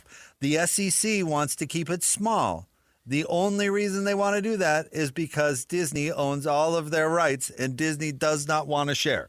So when they say, oh, I think 14's a good number. I think it's the good number for this because this team will be competitive with this team, and we can – all of that is all garbage.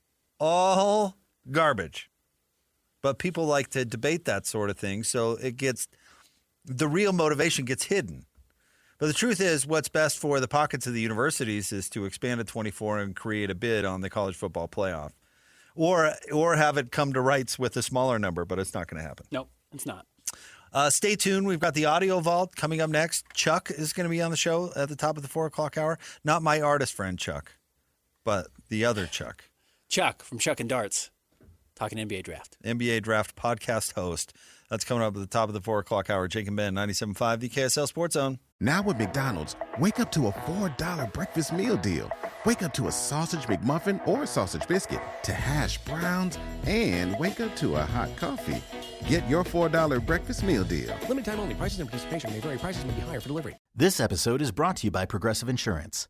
Do you ever think about switching insurance companies to see if you could save some cash? Progressive makes it easy. Just drop in some details about yourself and see if you're eligible to save money when you bundle your home and auto policies. The process only takes minutes, and it could mean hundreds more in your pocket.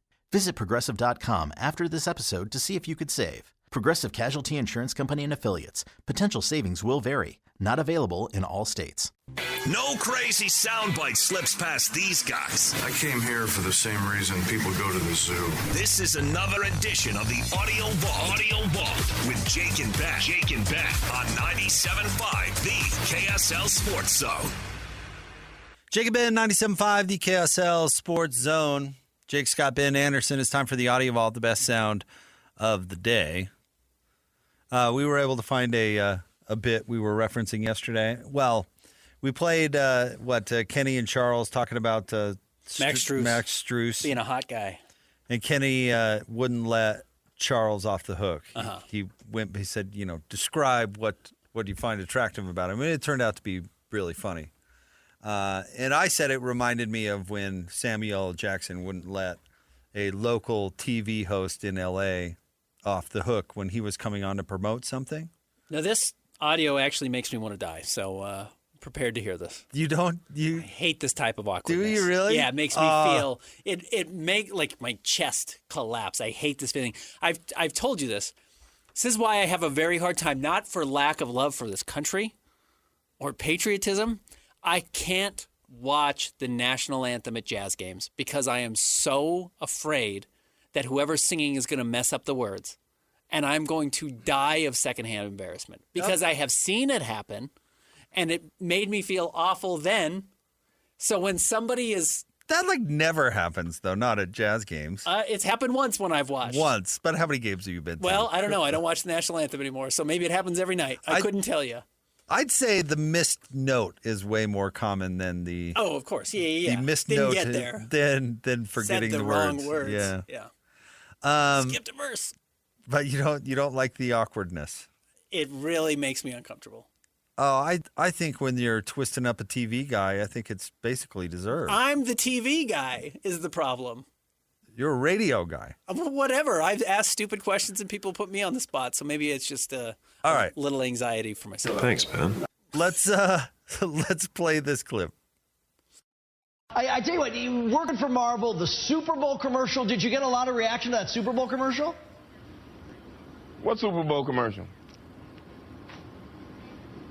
Oh, you know what? I've been my mistake. See, you're as crazy as the people on Twitter. Right. I'm not Laurence Fishburne. That's my fault. I know that. That was my fault. My mistake. You know what? We don't all look alike. You're We may be all black and famous. You but are we all don't look guilty. alike. I am guilty. I am guilty. He thought you were Bob Dylan. Right. That's right. You're the entertainment reporter. I know. You're the entertainment reporter for this station. Flog. And you don't know the difference between me and Laurence Fishburne? My mistake. My mistake. I apologize. Really, my big mistake. Let's talk about. That must be a very short line for your job. I'll say. No, it probably would not be hard to get another person to sit right here. Let's talk about RoboCop. Oh, hell no. Really? Really? I apologize. I'm the other guy. I'm the other guy. The other one. What's in your wallet? Right. That's it. That's exactly right. There's more than one black guy doing a commercial. There it is. No question about that. I'm the what's in your wallet black guy. Okay. He's the car black guy. There it is. Morgan Freeman is the other credit card black guy. You only hear his voice though, so you probably won't confuse him with Laurence Fishburne. You're 100% right.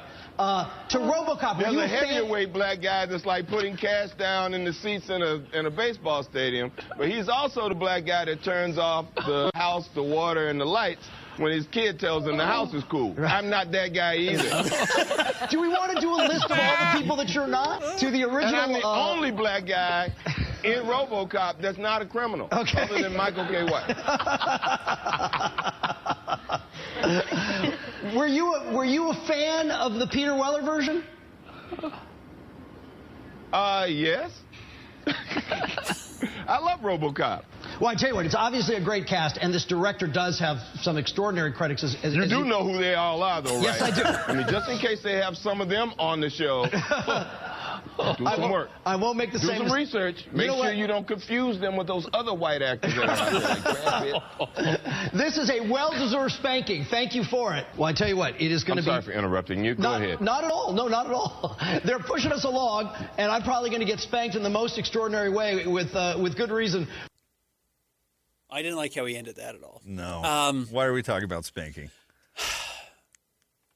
I have absolutely no problem with what Samuel L. Jackson did there. No, none. He is taking his time to do this horrible press junket. These junkets are insane. I'm glad we don't have to deal with anything. Closest we get to is Media Day, and they're nothing as bad as these where you just like sit down, move on, sit down, move on. And yeah, dealing with some bozo who's just like... This is a terrible movie, too. The RoboCop remake? Yeah, well, I don't care. There wasn't a chance it was going to be good. It's not Sam Jackson's fault. It's a little bit his fault, probably. I'm sure he got a huge payday for it. But yes, that's brutal. And good for him for not letting the guy off the hook. That's funny. Do we know who that guy is? Well, I'm telling you what. Listen, if you're the what am I looking for here? Television or media reporter or culture reporter or whatever in Des Moines, maybe you can get away with that mistake. But you're in L.A. Yeah. I mean, half the newscast has got to be about Hollywood news. How do you not? And Samuel L. Jackson and Larry Fishburne, for that matter, are huge stars. KTLA's Sam Rubin. Yikes. Yikes. And he's just exactly what you think he looks like. Exactly. Very tough. Is he still there? No, he's dead. Oh, man. Well, I kind of feel bad we're clowning him. He's dead? Well, he's not dead because we're clowning him. He died in 2024. Almost 2 years ago to the day, May 10th. Way to bring us down, Ben. I want to know what he was doing. As usual, way to bring us down. I want to know what he was doing. We're just trying to have fun clowning this idiot reporter. You can make fun of people who have died. And then Ben has to tell us he died. Great. He had a heart attack in his home. Tough. Golly. I'm just telling you what happened. None of us asked what happened. I want to know what was going on with him. You asked if he was still working. I just told you he wasn't because he's dead. You could have left it at he's not still working. He's not doing anything. Yeah, that would have sufficed. All right. Chuck is coming up next. Very much alive. Stay tuned. We're talking NBA draft next. 97.5 the KSL Sports Zone. Just doing it big, you know. Your home for the best sports radio for your afternoon drive is right here. This is Jake Scott and Ben Anderson on 97.5, the KSL Sports Zone. Corrections and retractions. ESPN /ABC is going to air the Super Bowl next year for the first time since 2006, according to Christian's crack research staff during the break. So now it's going to be a rotation of 4 networks for the Super Bowl. Is it 4, or is somebody losing it? Did somebody lose a bid? I'm sure they're just bringing them in. Got to get Joe Buck back on that Super Bowl call. Joe and Troy. Can't lose him. No, I suppose not. So anyway, you're right. The rotation is CBS, Fox, NBC, and ABC. Beginning 2024 is when the new run goes. How much do you think? Just a continuation off our conversation, real quick, and then we're going to talk to NBA draft with Chuck here. Momentarily, but how much do you think ESPN or any of those companies would pay to have that game every year?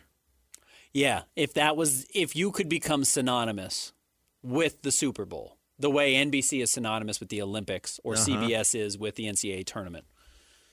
And again, they would pay as whatever. We love our Olympics, and it's 2 weeks long in Salt Lake City. I mean, it's 2 weeks long everywhere, but Salt Lake City loves its Olympics.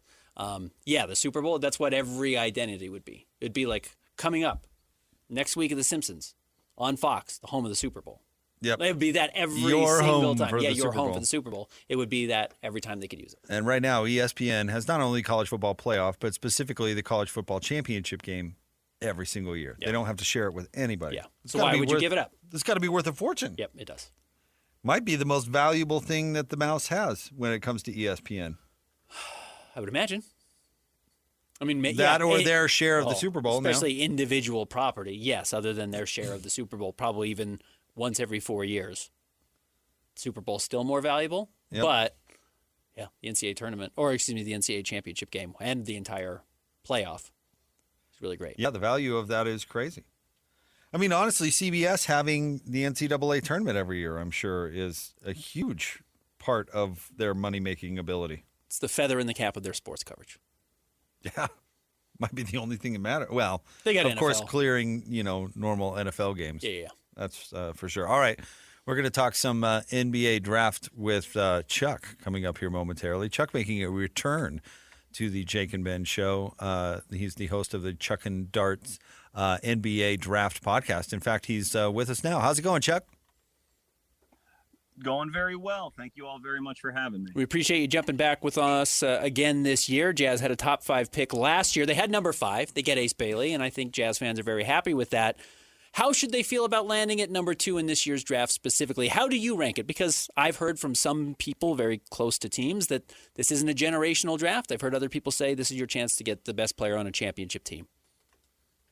Well, they should feel very good. There's only one other place to go up from number 2, obviously. And I think they should, in terms of the options that they'll have, feel very good about it. I mean, I'm sure y'all have heard about AJ DiBonta, given his ties to the community and to the Jazz owner and everything. he's not the only great option that they've got. He actually, I would probably prefer Cam Boozer if you're asking me, and we can talk about that, but there will be an excellent player, whether it's DeBonsa, Peterson, Boozer, available to the Jazz at 2. So they're in a great spot. Just how good is this draft? I feel like we've been talking about it forever as this unbelievable and deep draft. Do you believe that to be the truth? It's a very good draft. I think last year's draft was better, frankly, in my opinion, because a lot of the depth in this draft is at point guard. And I am a little bit skeptical that all these point guards are really going to work out. The league now is, and the Jazz have a good young point guard, obviously, in Keontae George, but their offense is a sort of like a beautiful offense designed by Will Hardy to take advantage of like bigger players that can operate as hubs away from the paint. And the NBA now is not a point guard initiation league. You still get them. Jalen Brunson might be in the NBA Finals, and obviously Shai Gilgeous-Alexander's leading the Thunder. But even Shai is 6'6", and a lot of the guards in this class that comprise its depth throughout the middle of the lottery are a lot smaller than that. And they have like pretty narrow paths to success. So while it's a good draft, I think it's good, and it'll still thin out as the deadline for returning to college is May the 27th. I think that you definitely want to be at the tippy top. You always want pick number 2 instead of pick number 8. But I think that is especially true this year, in my opinion. Okay, so you talked about Cam Boozer, and here's what I will say. Between the podcasters, and by the way, that's not dismissing anybody, and the real hardcore draft people, there is one opinion. And then there's everybody who writes digital articles, and that's the other opinion, everyone who puts out like digital mock drafts, which is if you go to a website and you look at who's the number 1 pick, everybody says A.J. DeBonsa. But if you do the diehards, the draft nicks, the people who have their podcasts and everything, everyone says it's Cam Boozer and Darren Peterson fighting for the number 1 spot. I'm not asking you where you fall. I'm asking you why do you think that's the opinion and why it changes as weirdly as it does? I think that's AJ DeBonsa is the leading scorer out of these 3, and he also looks the most like a dominant NBA wing. And so that is very attractive. And it's not those are good things. It's good to look like a dominant NBA wing, and it's good to be the leading scorer among freshmen in college basketball. So that's always going to have a lot of people saying that you're the best pick. To go back to those guards, Darius Acuff is the highest scoring guard, and so a lot of people think that he's the best guard. But you have people who say Keaton Wagler or a bunch of other people. I think the Boozer Peterson contingent, not that it's a real like battle or anything, but I think that the Boozer Peterson contingent is more tied to efficiency and how they project efficiency wise in the league. AJ is pretty efficient in how he scores. Like, he's good.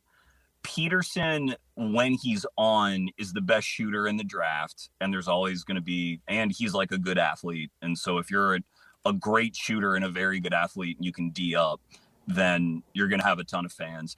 And Boozer is the most efficient player in the draft. And has won the most at high school, and he won more than at Duke than DeBonsa or Peterson did. So, like, they all have pretty traditional cases, I think. I don't think anything is really out of left field with any of the 3 of them, but that's why I would say.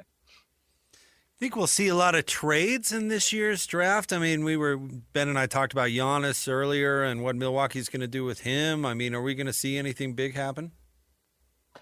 I hope so, but draft season, to me, trades are a very underutilized team building strategy at draft time. I think most teams, by the time it gets to actually make a pick, have fallen in love. And to be more specific, I think owners have fallen in love with players that they have interviewed. And so they are more reluctant to trade a pick, because they've developed that attachment to it. But it's sort of like buying a new car. That car will lose value when you drive it off the lot. And not that these players become worse once you pick them. That's not the case. But there is never more demand and fervor around these picks than the week before the draft and draft night.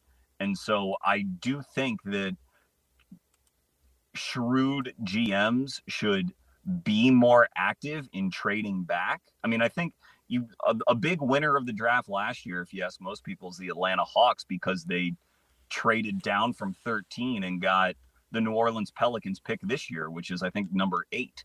And it's rare to get a value delta that extreme. But I think that teams should be more active in doing it, even at the very, very top.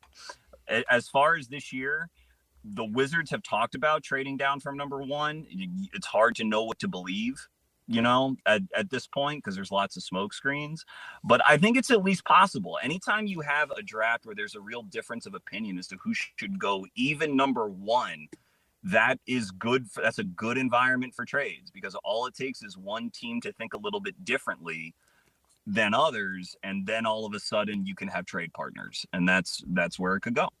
Chuck, I'm really fighting something when I look at this draft, and it's that everybody says Cam Boozer has the lowest ceiling of the top guys. He's also 6 months younger than everybody else, and I get that he's not a big jumper, but there's not a lot of 29-year-olds in the NBA who are in their prime whose game is based on their ability to jump high. So where do you fall on Cam Boozer, his potential? Is he too close to his ceiling to warrant being this high of a draft pick? Does he have the lowest ceiling? Where do you fall on some of those issues that I think a lot of people are struggling with? I'm with you. I think that ceiling is a very slippery concept. It's hard to try to project how a player is going to look when they are in their actual NBA prime and reaching their ceiling, which is usually around ages like 26 to 31. That is in 2033, 2034, 2035, when we're all, gray and decaying. So I think a much more useful exercise lots of times is looking at who has the highest floor and what their best skills are. If you can combine floor with best skills, that's a way to approximate ceiling. And jumping, like you mentioned, is not really a skill. It's a characteristic, but it's not something that you can directly link to producing winning basketball. Boozer, to me, has the highest floor because he's the best current player and he's the youngest, like you mentioned. And his best skill is in how he reads the game, how he processes the game, how he controls the game. And that is a very valuable asset to have. I would say that in 2020, Tyrese Halliburton read the game the best, but he fell because people perceived a lower ceiling because he was a skinny guard who was 180 soaking wet. But that ability to read the game propelled him, along with being, a really good shooter and scorer, to vastly outperforming his draft slot. And so Boozer's not a perfect athlete by any stretch, but that ability to read the game is almost perpetually underrated. So to me, his ceiling is someone who can run and operate on a very, very good NBA offense, and who. All right, we just lost Chuck, so sorry about that. Yeah, we'll try and get him back on. Yeah, interesting to look at these top 3. I think there's going to be a lot of different opinions. And by the way, I think I feel the way Chuck does a little bit about floor versus ceiling. I know a lot of NBA front offices do not, and I'm not saying the Jazz don't. I don't know what Austin Ainge values. I mean, Ace Bailey is the ultimate high ceiling, low floor guy. So they may not value that at all. I'll be curious how they approach this with the number 2 pick. I just wonder if we're overthinking it. All the, ceiling and floor and all that stuff. I just wonder how much teams consider. I mean, what you're talking about is risk factor, right? Oh. I mean, you're talking about risk of missing on a pick, which is high because we're talking about such young basketball players. But when you're picking 1, 2, or 3, God, you just got to go with the person whose game you like the most, right? I mean, let me put it this way. I feel like that's a lot bigger discussion when you get back a little bit further, right? You know, take Taylor Hendricks. The risk factor is super high, but you're picking 9th or 10th or whatever. At 1, 2, or 3 in a draft like this, I would think that you got to get the risk is low. You got to take the player. It's a proven commodity, don't you think? Or am I looking at this thing? No, I think wrong? you're exactly right. In fact, I think we way over. One of my takes for a while has been we way overthink the draft. We overdo the draft. I think the length of process between the combine and the actual draft itself is absurd. It's like 7 weeks from the first day of the combine to the actual draft. It's like there's not 500 guys. There's really probably 15 guys. 60 are going to get their name called. Most of them are going to be on 2 ways in the second round. Yeah. Now spread it out over 2 nights. It's just the investment in a guy in the second half of the first round is really low. It's like $2 million. They don't matter actually all that much. It's just like a veteran invite, so it doesn't matter that much. I think we way overdo the draft despite the fact that I really like it. So yes, I'm totally with you. I think the reason a lot of teams make draft mistakes in retrospect, when you go back, you're like, how did they do that? That was obvious. It's because they think about it too many times. They go over it. They check their work too many times, and then they start to pull apart like, I watched Cam Boozer against Virginia, and he got a shot blocked 6 times. It's like, okay, but how did he do the other 29 games? How did he do the other 37? And I think that's the question. So, yeah, we were talking about ceiling and floor, and you I thought, explained Cam Boozer extraordinarily well. Along those lines, I guess, where do you look at Darren Peterson and A.J. DiBonsa in that same, I guess, spectrum or through that same lens?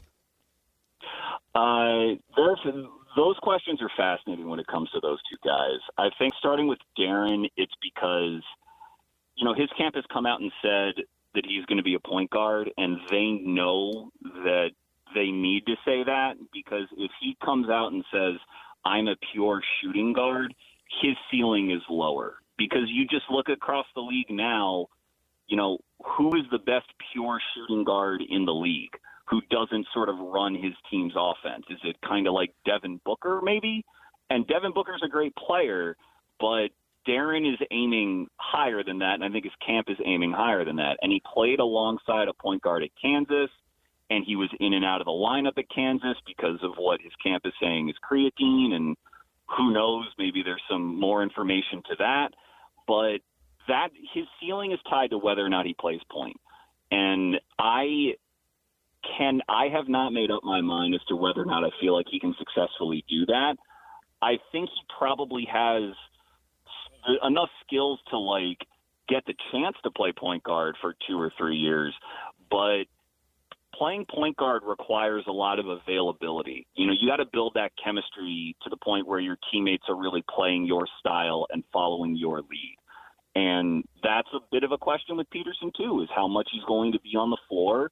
Is he going to be able to play 35 minutes a night, 75 nights a year and do it? And so if you believe he can do that, then you can start to really dream on him as the best player in the draft. But there's, I think, enough skepticism to give people pause. DiBonsa, his ceiling is about whether his approach to the game that he currently has is a good enough NBA approach. Because his approach right now is to leverage his tremendous, scoring instincts and his preference for driving to the rim and for working in the mid-range when the rim is cut off, and whether or not that is an NBA apex predator style of scoring, or if it's more like the best version of Brandon Ingram. Ingram is a talented scorer who can fill it up, but there's a limit to mid-range forward prospects. So DiBonsa, I thought, got better as the year went along in terms of sacrificing some of those mid-rangers for passing looks and for finding more creative ways to get to the hoop.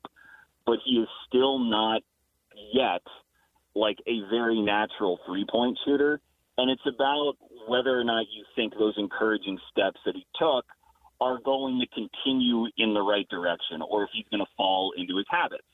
Because otherwise, I think Ingram might be too low a floor for him. But you see how Paolo Banchero has struggled to become the version of himself that people really want.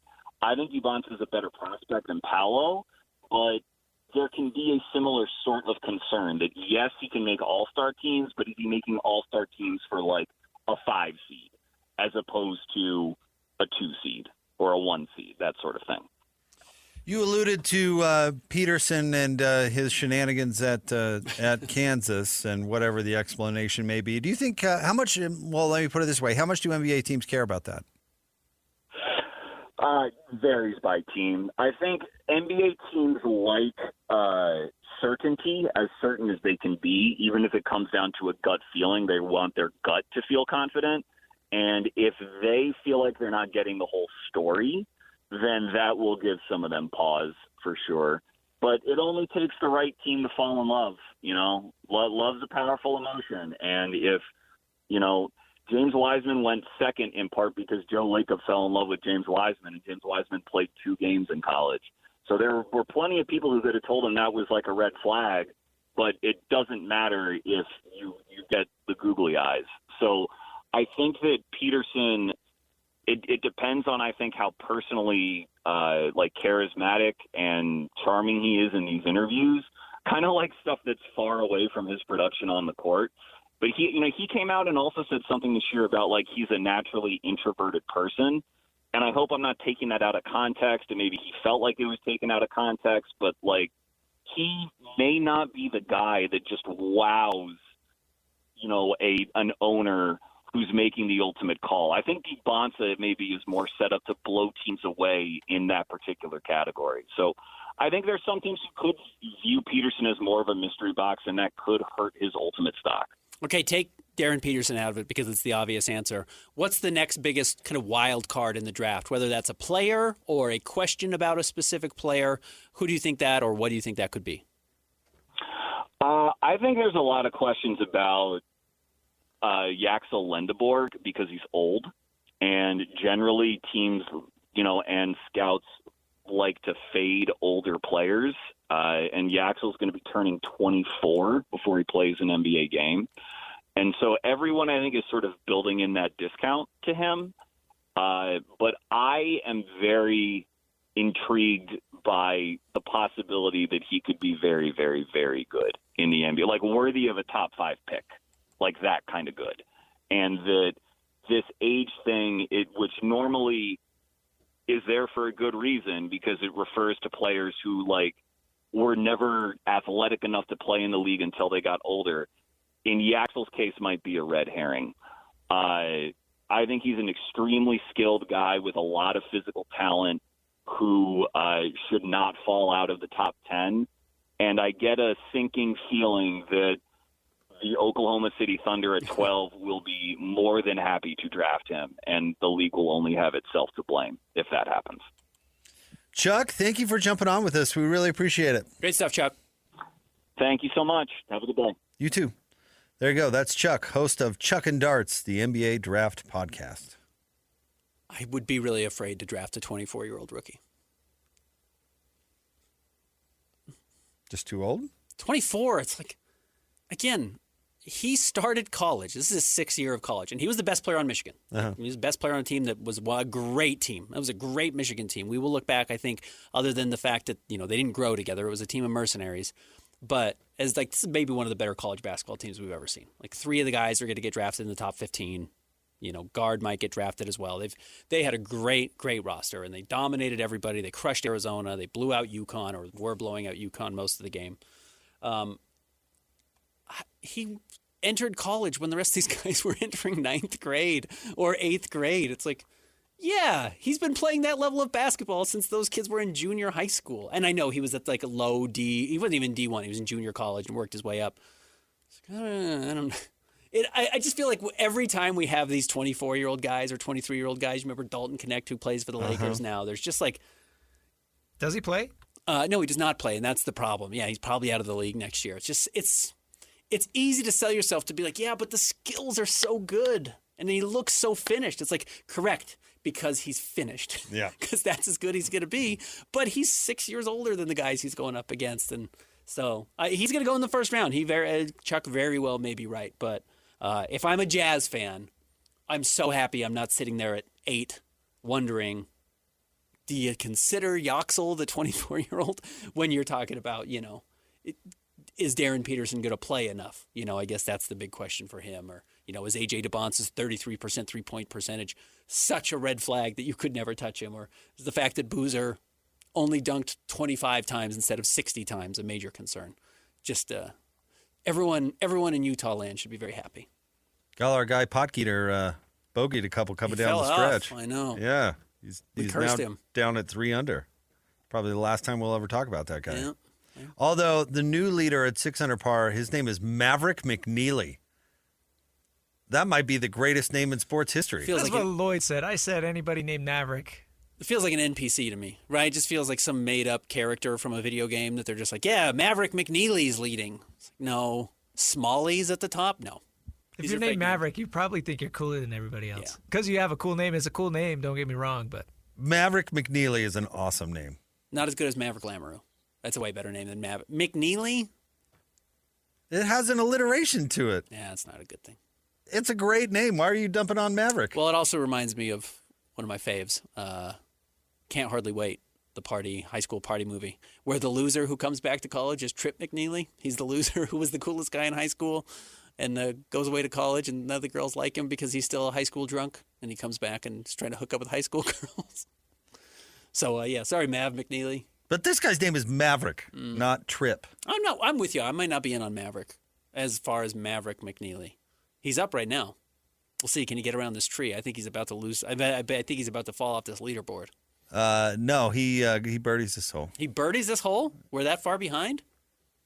Oh, maybe he bogeys this hole. I take it back. Okay. I was going to say, that'd be a heck of a shot. That's a Tiger quality shot. Oh, put it on the green. All right, stay tuned. We'll have more coming up next. Jake and Ben, 97.5, the KSL Sports Zone. Make game day yours.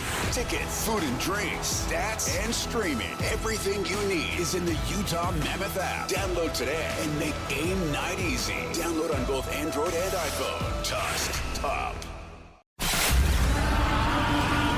This is Jake Scott and Ben Anderson. Now, every day from 2 to 6 on 97.5, the KSL Sports Zone.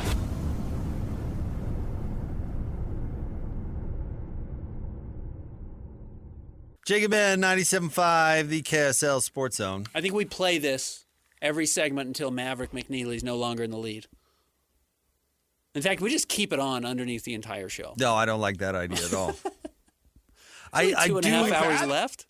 I do like this as far as like a movie theme song goes. It's pretty good, but I don't want to listen to it. Have we ever done movie themes? We have, because we did theme songs in general because I took Magnum P.I. #1, I think. No, we did intro music. Is that what we did? Yeah, and I think it was for TV. TV exclusively? We have to go back. I'll add to the list, because even if I don't remember that, so it might have been. Well, we did Magnum me. P.I. because we talked about it not that long ago. That's not why you were talking about it, though. Okay, this was a different draft? You guys bring it up pretty frequently. Movie themes or Magnum P.I.? Magnum P.I. Well, Magnum P.I. is amazing. Yeah, it's it deserves to be, just kind of a constant. Well, Tom Selleck was the actor of our time. I mean, is there a bigger actor on the planet than Tom Selleck? No. He's ubiquitous, as is Magnum P.I. Oh, Tom Selleck could play any role. He could act any part. The man is brilliant. I'm adding it to my list. Best movie theme. All right. That's a great idea. So Star Wars comes to mind, obviously. Well, don't do the draft yet. It's not Wednesday. We're not doing it today. My guy, exactly. We're talking about it. What, you wouldn't have thought of Star Wars? I was hoping you wouldn't have. You wouldn't have thought of anything John Williams has written? The John Williams draft. Okay. Put it on the list. Oh, I didn't think about Star Wars. Top Gun's pretty good, though.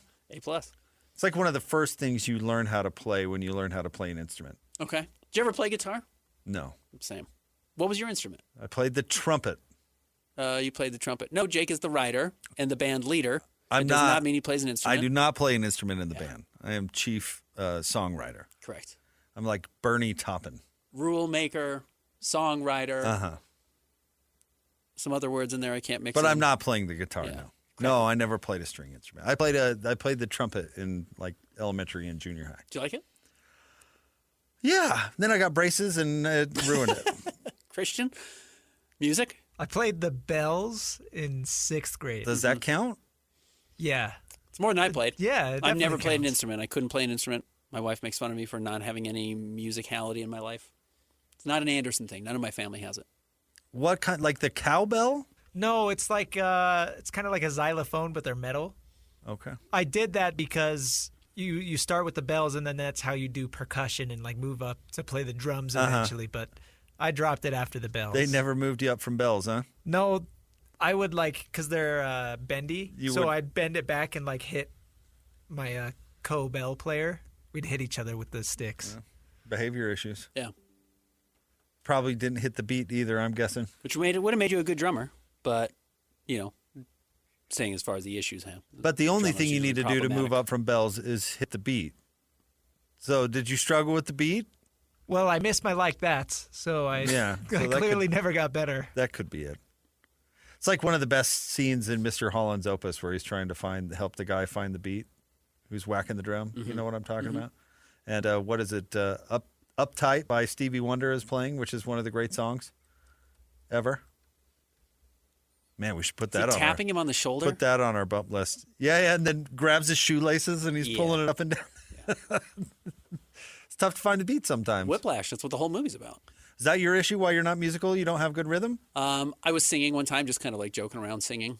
And my wife said to me, does the music sound that off in your head when you're singing? And I thought, okay, that's one of the meaner things anyone's ever said to me. But she also texted the show and said she Shrek'd me. So that's true. She's pretty hard on me. She's really hard on me. If you don't know what shrekking is when you marry somebody so far below you in the looks department, but that they have no choice but to like listen to everything you say. This our family friend that has since passed, but who goes to the beach with us every year. Mm-hmm. He was always full of great lines. And I was walking around singing something, and he goes, "Hey, what'd you do with that money?" I said, "What money?" And he goes, "That money your mom gave you for singing lessons." I don't pretend to be a singer. Which I thought was a pretty great line. But that's a funny line. Yeah, I just don't need to dunk on me for it. No, I have really terrible. One of my great wishes in life was that I was more musical. I wish I could sing. Sure. Like, if I could just implant a skill in my brain, it would be that. But I just can't hear the pitch. No tone. No, I just can't. I don't know why I can't hear it, but I just can't hear it. Okay. And it made me, I probably wasn't a great trumpet player because of that. And then the braces I was like, I'm done. And their whole family's musical. My sister-in-law's flute player for Ballet West. So it's like, yeah, I get it. You guys are cooler than I am. Ballet's dancing, not flouting. Well, they have a what do they call it? Not a band. Orchestra? An orchestra. Okay. Yeah. Talented flautist. Very. Well, you'd have to be. Yeah, they're not hiring bozos. Well, I thought you had to be a ballerina to be in the ballet, though. Yeah, maybe she can dance, too. Maybe she's the backup. She's also the understudy? Yeah, that's how you get the job. You can wear a lot of hats. That actually makes a lot of sense.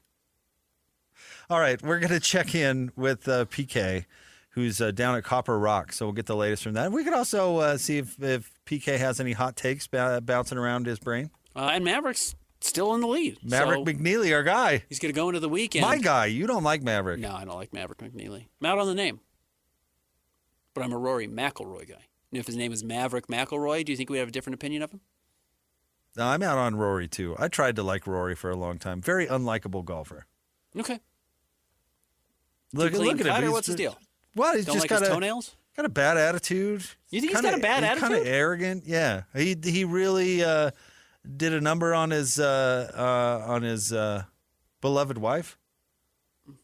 It's crazy. You'd think it's hard to be unlikable as a golfer, but there's actually several. There's tons. Like a lot of because golf is an golfers. unlikable sport. Yeah, it brings unlikable people in. Yeah. Golf is not an unlikable sport, but yes, John Rahm is unlikable. Come on, there's plenty of NBA players that are unlikable. Absolutely, there are. Plenty of NFL players that are unlikable. But the percentage of golfers is way higher for unlikability. Oh, I wouldn't buy that it's also at the all. individual aspect of it. There are so many individuals, it's hard to like them. That's why there's a lot of unlikable tennis players, too. I mean, yeah, I hope Patrick Reed falls off the green and into the water. Yeah. Can you name 5 golfers you like? See? It's a bad sign. I can. I like Spieth. You don't like Bubba Watson, but I like all those golf boys because that video made me laugh. I like Ricky Fowler. Underachiever, certainly, but he's got personality. Unlikable underachiever. I'm with you. I didn't say unlikable. What's his name? The Spaniard. He's unlikable. The guy who takes forever to hit.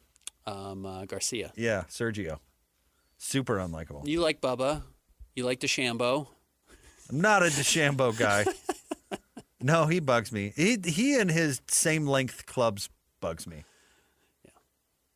And he was the one that was 3D printing his putter, right? Yeah. And blew it completely. He's and like, I've outsmarted everybody. It is, I'm yeah, 3D right. 3D printing my crap. And they're like, yeah, you got a bunch of slop for golf clubs. That dude's annoying. I find Scotty Scheffler kind of annoying. You're proving my point. But there are others that I like. I don't like Brooks Koepka either, who's currently hitting out of the sand. You're like, I like Jack Nicklaus. Justin Thomas is pretty cool. I like Tony Finau. Yeah, well, yeah. Thigala. Find me the guy who doesn't like Tony Finau. I want to know why. Thigala is pretty cool. You're a big Potgieter guy. I just became familiar with the man today. I kind of like him. We couldn't say his name at the beginning of the show. We solved it. And now he's my favorite golfer. Oh, Tommy Fleetwood. I'm all on board with Tommy Fleetwood. Okay. Cameron, not Cam Smith, but no. Who's the one with the mullet? I like that one. Smith, right? Smith is the one with the mullet. Yeah. Who won the 150th British Open or whatever? Is he Aussie? Yeah, he is an Aussie. Yeah. Because I do think it's funny that... But he went live. He did go live. Yeah. But he's back, right? Or he's coming They're back. all back, yeah. Well, not all. John Rahm's still in the desert. Yeah.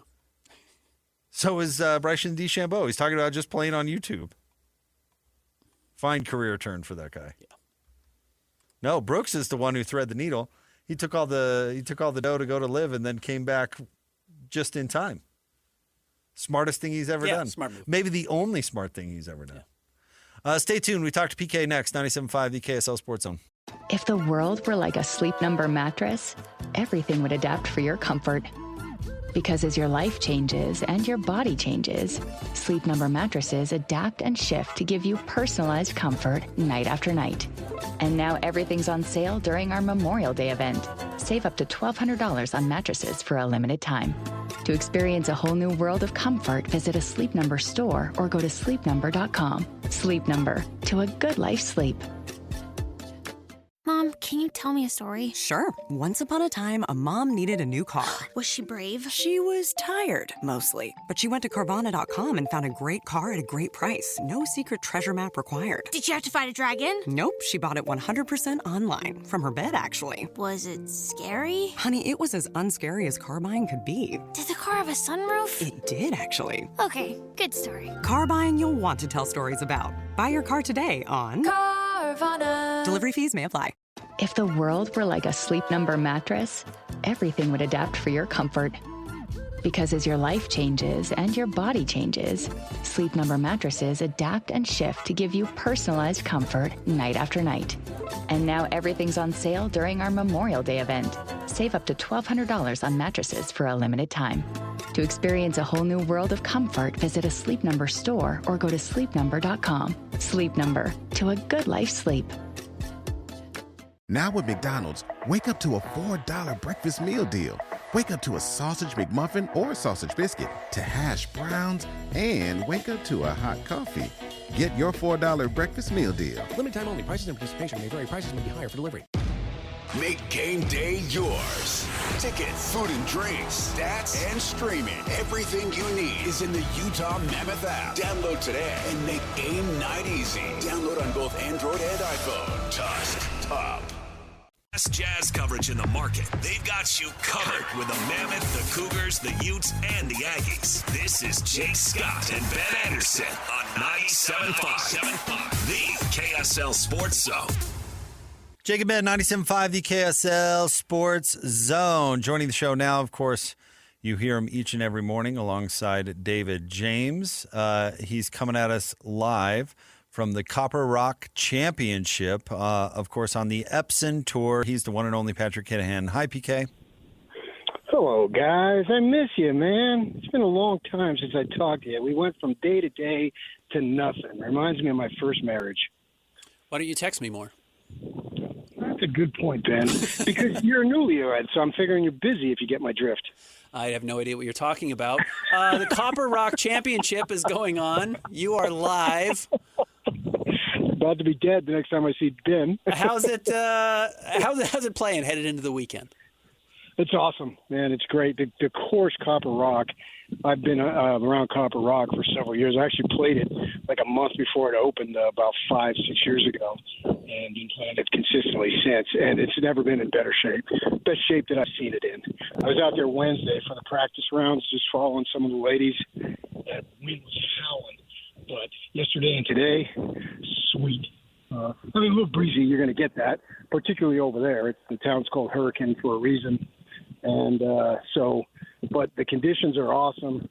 Players, I haven't looked at the leaderboard in a few minutes here. I told Christian to have you guys be on top of it if you wanted to know. But the last one I left, it was 10 ladies within 3 strokes of the lead. 2 or 3 were both 9 under. Well, not both, 2 or 3. It's 3 now, yeah. Mm-hmm. Right. When I was, last I looked, there was 3 atop at 9 under, and then a couple 8s, 7s, and then 6s to round out the top 10. So tomorrow's the final round, obviously. It's set up to be a real fun time with a bunch of women battling it out. And the pressure on, these Korn Ferry and the Epson Tour, these people want to get to where others already are. And so, you're trying as hard as you can, obviously. And the pressure on these women, I don't know how they do it. I fold at the drop of a birdie putt for a $5 skin or something, you know what I mean? And they got so much at stake that it is so dang impressive to see them do their thing. And looking forward to getting out there. I'll get out there tomorrow about 10 o'clock in the morning. Seems like there are some really good scores being put up, PK. I mean, there was a 64 yesterday. There was a bunch of 67s today. Would you expect the course? Are they going to make it more difficult for the final round? Are we going to see, or are they going to make it so we can see some even more scores tomorrow? I think we're going to see some good scores. Scotty Scheffler, I understand, was complaining about the pin placements today. And so they can maybe do something there, obviously. But the thing about it is it's a relatively short course. And I believe the women, just for guys who are listening who played it, give them a frame of reference, they're playing from the blues. As far as I can tell, there's not 3 tee boxes, obviously, in this situation. But having played it, I believe they're playing from the blues. So, it's decently long, but not big-time long. So it doesn't really surprise me that the scores are what they are, particularly without howling winds. You get a little breezy, and it's not that big of a deal for people who can control the ball a lot better. It's just so fun to watch these women because, obviously I'm a golfer and all that, and Jacob golf. I've got golf with both of you. And just to watch them, the fluidity of their drives. I was watching MJ Baranga. I'm not. It's a Spanish name, and I'm butchering it. But she goes to BYU, and she had played at the regionals the day before. Flew in from Kentucky, Louisville, into Vegas. Got 7:52 tee time, and watching her do her thing yesterday was a lot of fun, particularly with the drives. So smooth and so powerful, just pure as can be, and that's a lot of fun, man. Good golf is something that I enjoy, whether it's on the TV or in person or the rare times I actually play it. PK, while we have you, I do want to ask you a non-golf related question. And you are very well tied into these players and kind of the goings-on behind the scenes. That's why I really like your analysis always. What do you make of A.J. DeBonce's kind of rumored desire to stick in Utah after playing high school and college basketball here? It is unique, not just because it's Utah, but most guys from any school want to get out and explore a little bit. He's a different cat. He's always been different. He's taken the path less traveled, right? We all remember that announcement. He'd already committed, the coaches knew. But what was it, December of his high school year? And Stephen A. Smith there, well, what about Duke? What about BYU? And, so just by doing that tells you that he's different. And we had a lady that you know well, Kristen T, and she's there. I don't know if you guys have been, but Utah Prep is out in the middle of nowhere. And we had to laugh because I was about a mile away from Utah Prep where I'm doing the show. I've done the show the last 3 days at a house here in the St. George area. And I've actually been at campus. It used to be the old Diamond Ranch, which was a school for troubled kids, basically, way back when. And then Utah Prep took it over, 2 years ago or so, whatever it was. And so that is out of the way. And his dad came down here, and they sent somebody from Boston Globe, I think, came out and talking about all the landmarks and how they go to Texas Roadhouse. Well, I mean, I've been in those places a million times, and they were comfortable here. And so there's something to be said for that. I do think that he's a talent, obviously. You don't take him, you don't trade for him simply because you think that, he's comfortable here. No, he's got to be the right guy.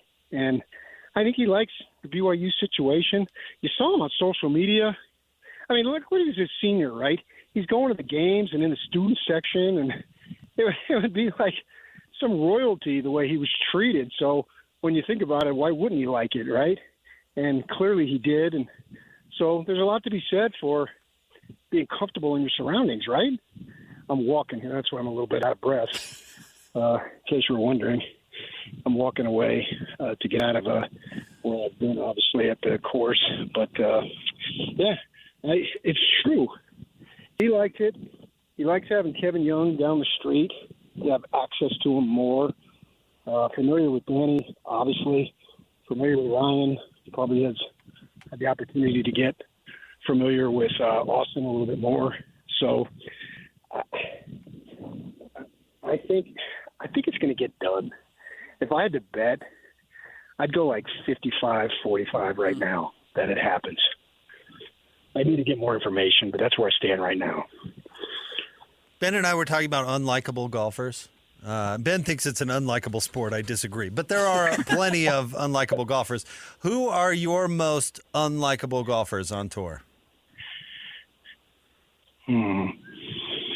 Unlikable. Because you love Phil, even though he's extraordinarily unlikable. Well, he's aged out of the system basically now. Uh-huh. And he was really good to the fans. I could tell you stories about the players. I know somebody really well who's on tour or was on tour, not naming names, and he's told me stories. So I don't know how much Phil was beloved by the players. But the fans, having been in – now, Phoenix was his hometown, basically. Played college ball there, golf, obviously. His brother used to be the ASU coach. And so, he wasn't well-liked. But Patrick Reed got the reputation for cheating. Oh. Yeah, nobody likes that guy. Another ASU guy that apparently not particularly well-liked, John Rahm. Yeah. From what I hear. And you know me, I gravitate to guys that people don't like. That's why you've done the show with DJ for so long. Okay, I wasn't going there. That caught me a little bit by surprise. Everybody likes DJ. That's the joke. Everyone loves DJ, myself included. Well, man, I'm so glad you guys asked me to be on today. You can check with Jake Hatch. If I got paid by the word this morning, I would have to take out a loan to be able to make my housing payments. I mean, my gosh. Oh, man. Out of sight, out of mind, I guess, although you could see me on the app with what we have. And he sure talked a lot today. But that's okay. He had things to say, apparently. He's got a lot on his mind. It's David James. Yeah. That's how it works. PK playing the AJ Hawk role. Hey, our guy Maverick McNeely gave back a stroke. He's now at 4 under, tied with Smalley, whoever that is. PK, we appreciate you coming on the show. Enjoy the rest of the tournament down there, man. Thanks, PK. I'm looking forward to it. We'll have all the coverage at KSL TV tonight and tomorrow also. They're putting you on TV? No, I'm not. Oh, thank goodness. No. My TV career is over, but I'm just saying our company will have it. Okay. Nate Dowdle's running around here with his head cut off, trying to get all the stuff and everything that he needs to do, and get the locals who are involved in it. There was one lady, Sturgeon, who is 8-9 weeks, maybe even more. No, maybe about 16 weeks pregnant, I think they said. And she was playing yesterday. So we'll have, Channel 5, our company. I'm a company guy, Jake. Our company will have all the results. Dude, my wife's game got way better when she was pregnant. Nice. Yeah, it had something to do with the balance or whatever, but hips open up, man. Yeah, it told her she got way better when she was pregnant. Well, I suspect that she'll get better then another 2 or 3 more times, right? No. Thank you for thank you for coming on, PK. Thanks, PK. You're the best. See you guys. See you, buddy. That's our friend Patrick Kinahan. Catch him every morning alongside David James. I don't know. It kept her over the ball or something, or I'm not sure. But all of a sudden, she was spanking it. She put some weight on probably and just had a little more power. I don't know. One of those things. She never missed a putt. You put on weight when you grow an 8-pound child in your belly. That's not a knock. Yeah, but we don't talk about it. Oh, I talk about it. Pregnancy weight? Yeah. Did you not put on any weight? Did you put on any pregnancy weight? No. You didn't put on any, what do they call that? Sympathy weight. Sympathy weight. You didn't have a sympathy pregnancy? No. Okay. Didn't have sympathy cravings or anything like that? No, I did not. Okay. I did. I put on some weight. Like that? I wish my golf game got better. It didn't. Did your wife have cravings? I don't know if we've ever asked you that. Yeah, nothing like super out of the ordinary. No? She was just craving her favorite fast food places very frequently. So, and that just so happens to be Zupa's, which is like pretty expensive. So, do they have gluten-free options? They must. They do. Yeah. Okay. I have a friend. It'd be tough if she was like craving breadsticks. My friend Shay did not like spicy food. And then she got pregnant, and all she wanted was spicy. That's it. Which that seemed like a strange one. Yeah, that's a different one. That's a because I would expect like what happened to Christian's wife, where you just crave your favorites, not have a total new, flavor, new palate. Enter. Yeah, that always seems strange, but that was her. I guess it's unique to everybody. All right, stay tuned. We'll have Live at 5 coming up next. Jake and Ben, 97.5, the KSL Sports Zone. Not only do these guys give you the best Jazz coverage in the market, they've got you covered with the Mammoth, the Cougars, the Utes, and the Aggies. This is Jake Scott and Ben Anderson on 97.5, the KSL Sports Zone. Such a good song, dude. Jake and Ben, 97.5, the KSL Sports Zone. It's time for Live at 5, brought to you by our friends at Trajan Wealth. Call Trajan Wealth today, your local trusted financial fiduciary, 1-855-TRAJAN-1, or visit their website at TrajanWealth.com. Speaking of Mr. Holland's Opus, I was in band, and we got extra credit for going to see that movie. Oh, it's lazy. How's that lazy? Lazy credit to go see a movie? Yeah. Why would that be extra credit? What'd you say, 7th grade? Yeah, it was like 7th, 8th grade, something like that. Let him be lazy. Yeah, I'm pro-lazy. That's a weird way to give extra credit. Like that? Go see a movie? Well, it was a band teacher giving extra credit for going to see a movie about a band teacher. Okay. If anything, it was narcissistic, not lazy. Yeah, okay, that's fair. If there are any teachers listening, do you think we could incentivize extra credit for listening to the show? Sure, for your gym class. If you're a gym teacher and you want to give your kids extra credit, have them listen to Jake and Ben. Okay, that's fine. But that's a legit You're going to learn a lot. That's a legit good movie. Yeah, it's a fun movie. Like, good message all the way around. Mm-hmm. Don't have a deaf son. Isn't that the message of that movie? No. No. I thought that was the issue with the movie. No, He hates his son because his son is hard of hearing. I don't think that's the point of the is. movie. That's what I remember. I don't think you're remembering it Missing the correctly point. at all. Okay. That's what I took from it. Cole is the son's name in it. It is. Named after what? John Lennon something or other. Is it? Okay. No, it's Coltrane. John Coltrane, John Coltrane. not John Lennon. But okay. Anyway, way to ruin that. I thought you liked Mr. Holland's Opus. I do. I don't like, what's his name? Dreyfuss? Why not? That guy stinks. I love Jaws. There are some Dreyfuss movies I like. What about Bob is Dreyfuss amazing? Guy. Yeah, and he's the worst part of it. Now I get it. He's designed to be the worst part of it. He's neurotic, but yeah, out on Dreyfuss. I don't understand why. What's the matter with Richard Dreyfuss? He's obnoxious. Is he? Yeah. If anything, I'm like neutral on Richard Dreyfuss. Okay. I love Jaws. Again, I love Jaws, but that's about it.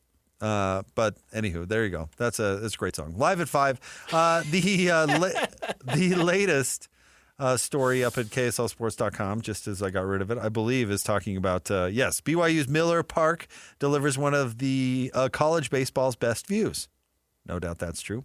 The biggest story of the day, Ben, though, the return of the NBA playoffs. We have 2 Game 6s tonight. We could either have 2 Game 7s, or, man, it'd be a big disappointment if neither one of these went to Game 7, wouldn't it? The Cavs-Pistons game did just start.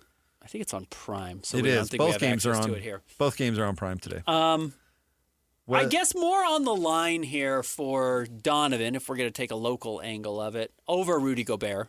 Donovan's the best player on his team, and Rudy Gobert certainly is not. Well, Rudolph has been to the conference finals, too. Donovan hasn't. And, yeah, back-to-back years, been in the conference finals, and has had a already, not career-defining moment, but I honestly think Rudy's performance against Jokic in the first round will color a little bit the rest of his career. Maybe not his legacy overall. That will be defined by whether or not people think he deserved to have 4 Defensive Player of the Year awards. But for the next couple of years, as we get into the twilight, which we're kind of already in with Rudy Gobert, I do think the opinion on him is beginning to change. It's softening.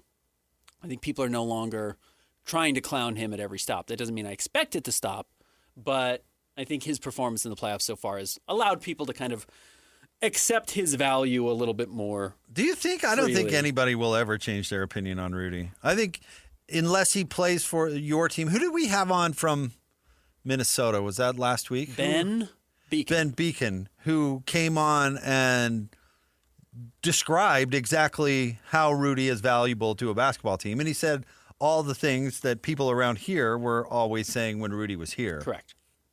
I don't think people understand his value until they watch him every night. Watch him every single night. Pretty nuanced. Super nuanced. So I don't know about that, Ben. I don't think people are coming around on Rudolph unless he plays. The people in Minnesota are. Sure. And good for Rudy because it looked like for a minute he could be a scapegoat for the T-Wolves. Yeah. And he did not turn into that. So good for him. But I don't know if Shaq all of a sudden is reassessing his opinion on Rudy Gobert. I tell you what, though, it's an interesting word, scapegoat. Regardless of what happens in this regardless of what Donovan Mitchell does in this series, if they lose, I do think people are going to start questioning what his role is. Well, I think if they lose, they're going to trade him. Very possible. I mean, we've already seen those reports leak out. I think that is going to happen. Boy, you could legitimately, and it probably can't work because Cleveland is so strapped with their financial problems, you can't even aggregate salaries anymore. But that would be kind of an ideal Giannis for Donovan trade would be really interesting. They just can't do it because they can't take more money back than they send out. So that would be the real problem. They could find another partner or something. If you could find a way to get other money out, yes, you'd have to get rid of like Jared Allen, and to get under the salary cap and then trade Donovan for Giannis.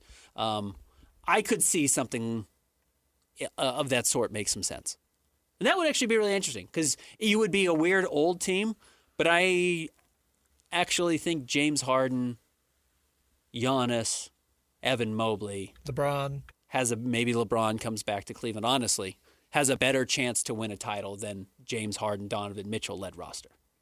Well, yeah, Giannis is better than Donovan. Yeah. So on both sides of the floor. That would actually be really interesting. There are not a lot of teams where I would honestly chase Giannis, but a team like Cleveland that sees their championship window closing, you could at least prop it open a little bit with a Giannis trade, even if he's, as unavailable as he is regularly and oft hurt. That's actually maybe one of the more interesting things. I think Donovan and Cleveland are in a proof of concept. I mean, we are been running a promo with us talking about it. In this year's East, you got to win.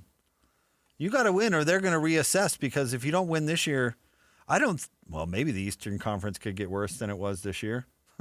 Maybe, but I wouldn't bet on it. I would hate to know how. I mean, I would guess that some other teams are going to be better going forward. Like maybe Boston comes back, Indiana comes back. I mean, if you cannot get through the Eastern Conference this year, I don't think it's going to happen. Yeah, we thought last year was pretty weak, and somehow it did get worse this year. So I guess I don't want to say never, but you're right. You lost Jason Tatum in the last game of his season last year for the rest of the year, and the same thing happened for Tyrese Halliburton, which you probably have a real argument that those were the two best players in the Eastern Conference last year. Yes, I would and agree they with both that. tore their Achilles in the last games of their seasons. And missed basically the entire year. And both teams put their progress on pause. I mean, Boston had a good record, as we talked about, but they got rid of all their players, not named Jaylen Brown or Jason Tatum. They weren't expecting to be any good, and the East was so bad they were, second place? What did they finish? Second place in the East? Yeah. Jeez. No, third. I think they were Third? behind the Knicks. Something like that. Maybe they were second. I can't remember now. Not that it really matters. Like that? The Cavaliers appear to be having Evan Mobley play point guard right now. I'm not kidding. Interesting wrinkle. Anyways, so if this doesn't wrong work foot out, them, Ben. I kind of like it. No, it doesn't. Yeah, they're like trying to bring the bigs out of the paint, and that's going to open up the rest. I get it. I get what they're doing. It's kind of fun. But if that happens, yeah. The reason I'm a little intrigued by the Donovan trade is that kind of the talk has always been, well, can you move Evan Mobley? Can you swap out Evan Mobley for Giannis? But maybe it makes more sense to keep Evan Mobley and just go really big front court. Have two really dynamic front court defensive players, which I think is what the Jazz are trying to do with Walker, assuming he gets better defensively, and Jaren, who's a former defensive player of the year. So that probably has more legacy on the line than whatever happens with the Minnesota Timberwolves. Like you said, Rudy's been there twice already. That was a good trade for Minnesota. That was the right move. They would not be better by having held on to Walker, Kessler, and these draft picks.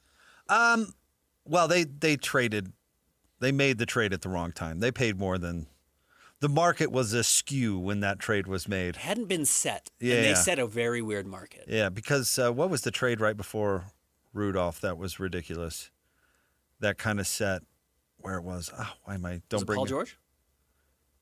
No, it was not.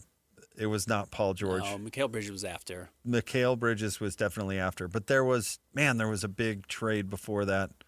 I shouldn't have brought it up. Apologies. But the market, when they made the trade for Rudy in particular, but also Donovan, was way out of whack. Yeah. And Rudy, if you remember, was the only player that was really available that could accomplish what they wanted to accomplish. Yeah. DeJounte Murray, that was a big one. Yeah, the market was really weird. It was screwy. Because now, who were we talking about yesterday? Were you saying that even if they get traded, it would be way less than the Rudy Haul? And it wasn't Giannis. Who No, it wasn't were we Giannis. talking about? But regardless, I shouldn't bring all this stuff up. I don't know. Apologies. No, regardless, because you're right. It's funny how this happens, where someone sets a crazy market, which I think the Jazz did for both Rudy and Donovan, and everyone, the response to that is everyone really tightens up. Everyone really clenches their wallet and tightens their belt and is not going to give away all these draft picks or all these players. Uh-huh. And then inevitably somebody resets a crazy market, which the Knicks did with Mikal Bridges by giving up 6 first-round draft picks for a non-All-Star. And then the Magic jump on board and are like, yeah, we'll give up 4 picks for Desmond Bane. Yeah. Sure. And now everyone's going to say, oh, you can't afford to do that. And so Giannis is going to be harder to trade. No one's giving up anything for John Morant. Nobody gave up anything for Trae Young. And I don't know if those players are even as valuable as a Desmond Bane, but once you way overpay, everybody reacts, and the Jazz just got out in front of it. The Jazz got Jaren Jackson Jr. at a pretty decent rate. Yeah, pretty decent rate. Yeah. If Jaren Jackson Jr. was moved 2 years ago, I believe he would have netted a lot more in return for Memphis. And the fact that they were kind of pushed into it didn't help them either. But no, I don't think Minnesota, to bring it back full circle, I don't think Minnesota regrets the Rudy trade. They might regret when it happened. Kind of like buying a tank of gas right now as opposed to a tank of gas a year ago. Yeah. But that's kind of how it is. Filling up right now, tough. But they felt like they had to do it. I don't think they had to do the Rudy trade. They probably could have waited. But Rudy has not disappointed. He won another Defensive Player of the Year award there. He's been on several all-defensive teams. And they've made back-to-back conference finals. Punch slow-mo, which was pretty cool. Punch slow-mo, which was funny. So, yeah, there's been or did slow-mo punch him? No, he punched slow-mo. Yeah. Mm-hmm. And then you remember Jaden McDaniels that same game got kicked out and punched the wall and broke his hand. That's right. Pretty catastrophic run for Minnesota. They figured it out a little bit. But no, it's worked. I think Rudy has been a better fit than Julius Randle. He's yielded more victory, success than Donovan by being a major part of a team that made the conference finals, and Donovan hasn't delivered that. Now, maybe he does tonight. Maybe it feels like it was all worth it. But it's crazy that was 4 years ago. It's crazy that if Donovan wins tonight, with the Cavaliers and they get there, it took 4 years for that trade to kind of reach what I think would be its peak. Because I don't think they're going to beat the Knicks in the next round. They could, but I don't think they're going to. And then again, we've said this just kind of keeps getting a little bit worse every offseason, a little bit worse every offseason. And while you say, how is that true if they're making it further than they have? It's because, like you mentioned, the East has just been so bad this year. I can't wait till James Harden feeds it to the Knicks and the Cavs go to the finals, and you have to eat all those words about I would love for James Harden and all that love for the Knicks. I would love for you to have to fall in love with James Harden. I would love for you to have to celebrate James Harden at this point in his career. I feel pretty safe that the Knicks will not be losing to the Cleveland Cavaliers. Oh, I can't wait till it happens. I'll jump on. Even me, I'm jumping on the James You're Harden getting a Harden jersey. I'm going to do it if they beat your Knicks. Yeah, maybe. I don't expect it to. But, yeah, this would be funny if this ends up being the peak 4 years later. That took a little while. It took longer than I expected. I thought their first couple of years would be their best. No, honestly, I want to see Detroit play the Knicks because at some point, Karl Anthony Towns is going to have to play tough. I don't know. Jalen Duren's not playing well. Maybe he doesn't. Maybe Duren's Jalen Duren will let him do whatever he wants to do. Duren's going to figure it out. I hope so. Couldn't figure out, not Martell Webster. What's his name? Angel Reese's new boyfriend. Oh, Wendell Carter? Wendell Carter. Couldn't figure out Wendell Carter. Man, Angel. Bitter. Move on, Angel. It's cool. So, I don't know. Fun games. I'm glad there's some games tonight. Did you see Cooper Flagg is dating a former Duke basketball player? I should know her name off the top of my head. I think it's current. I think she's still a 10. Is she still at Duke? He's dating Andre Roberson's sister.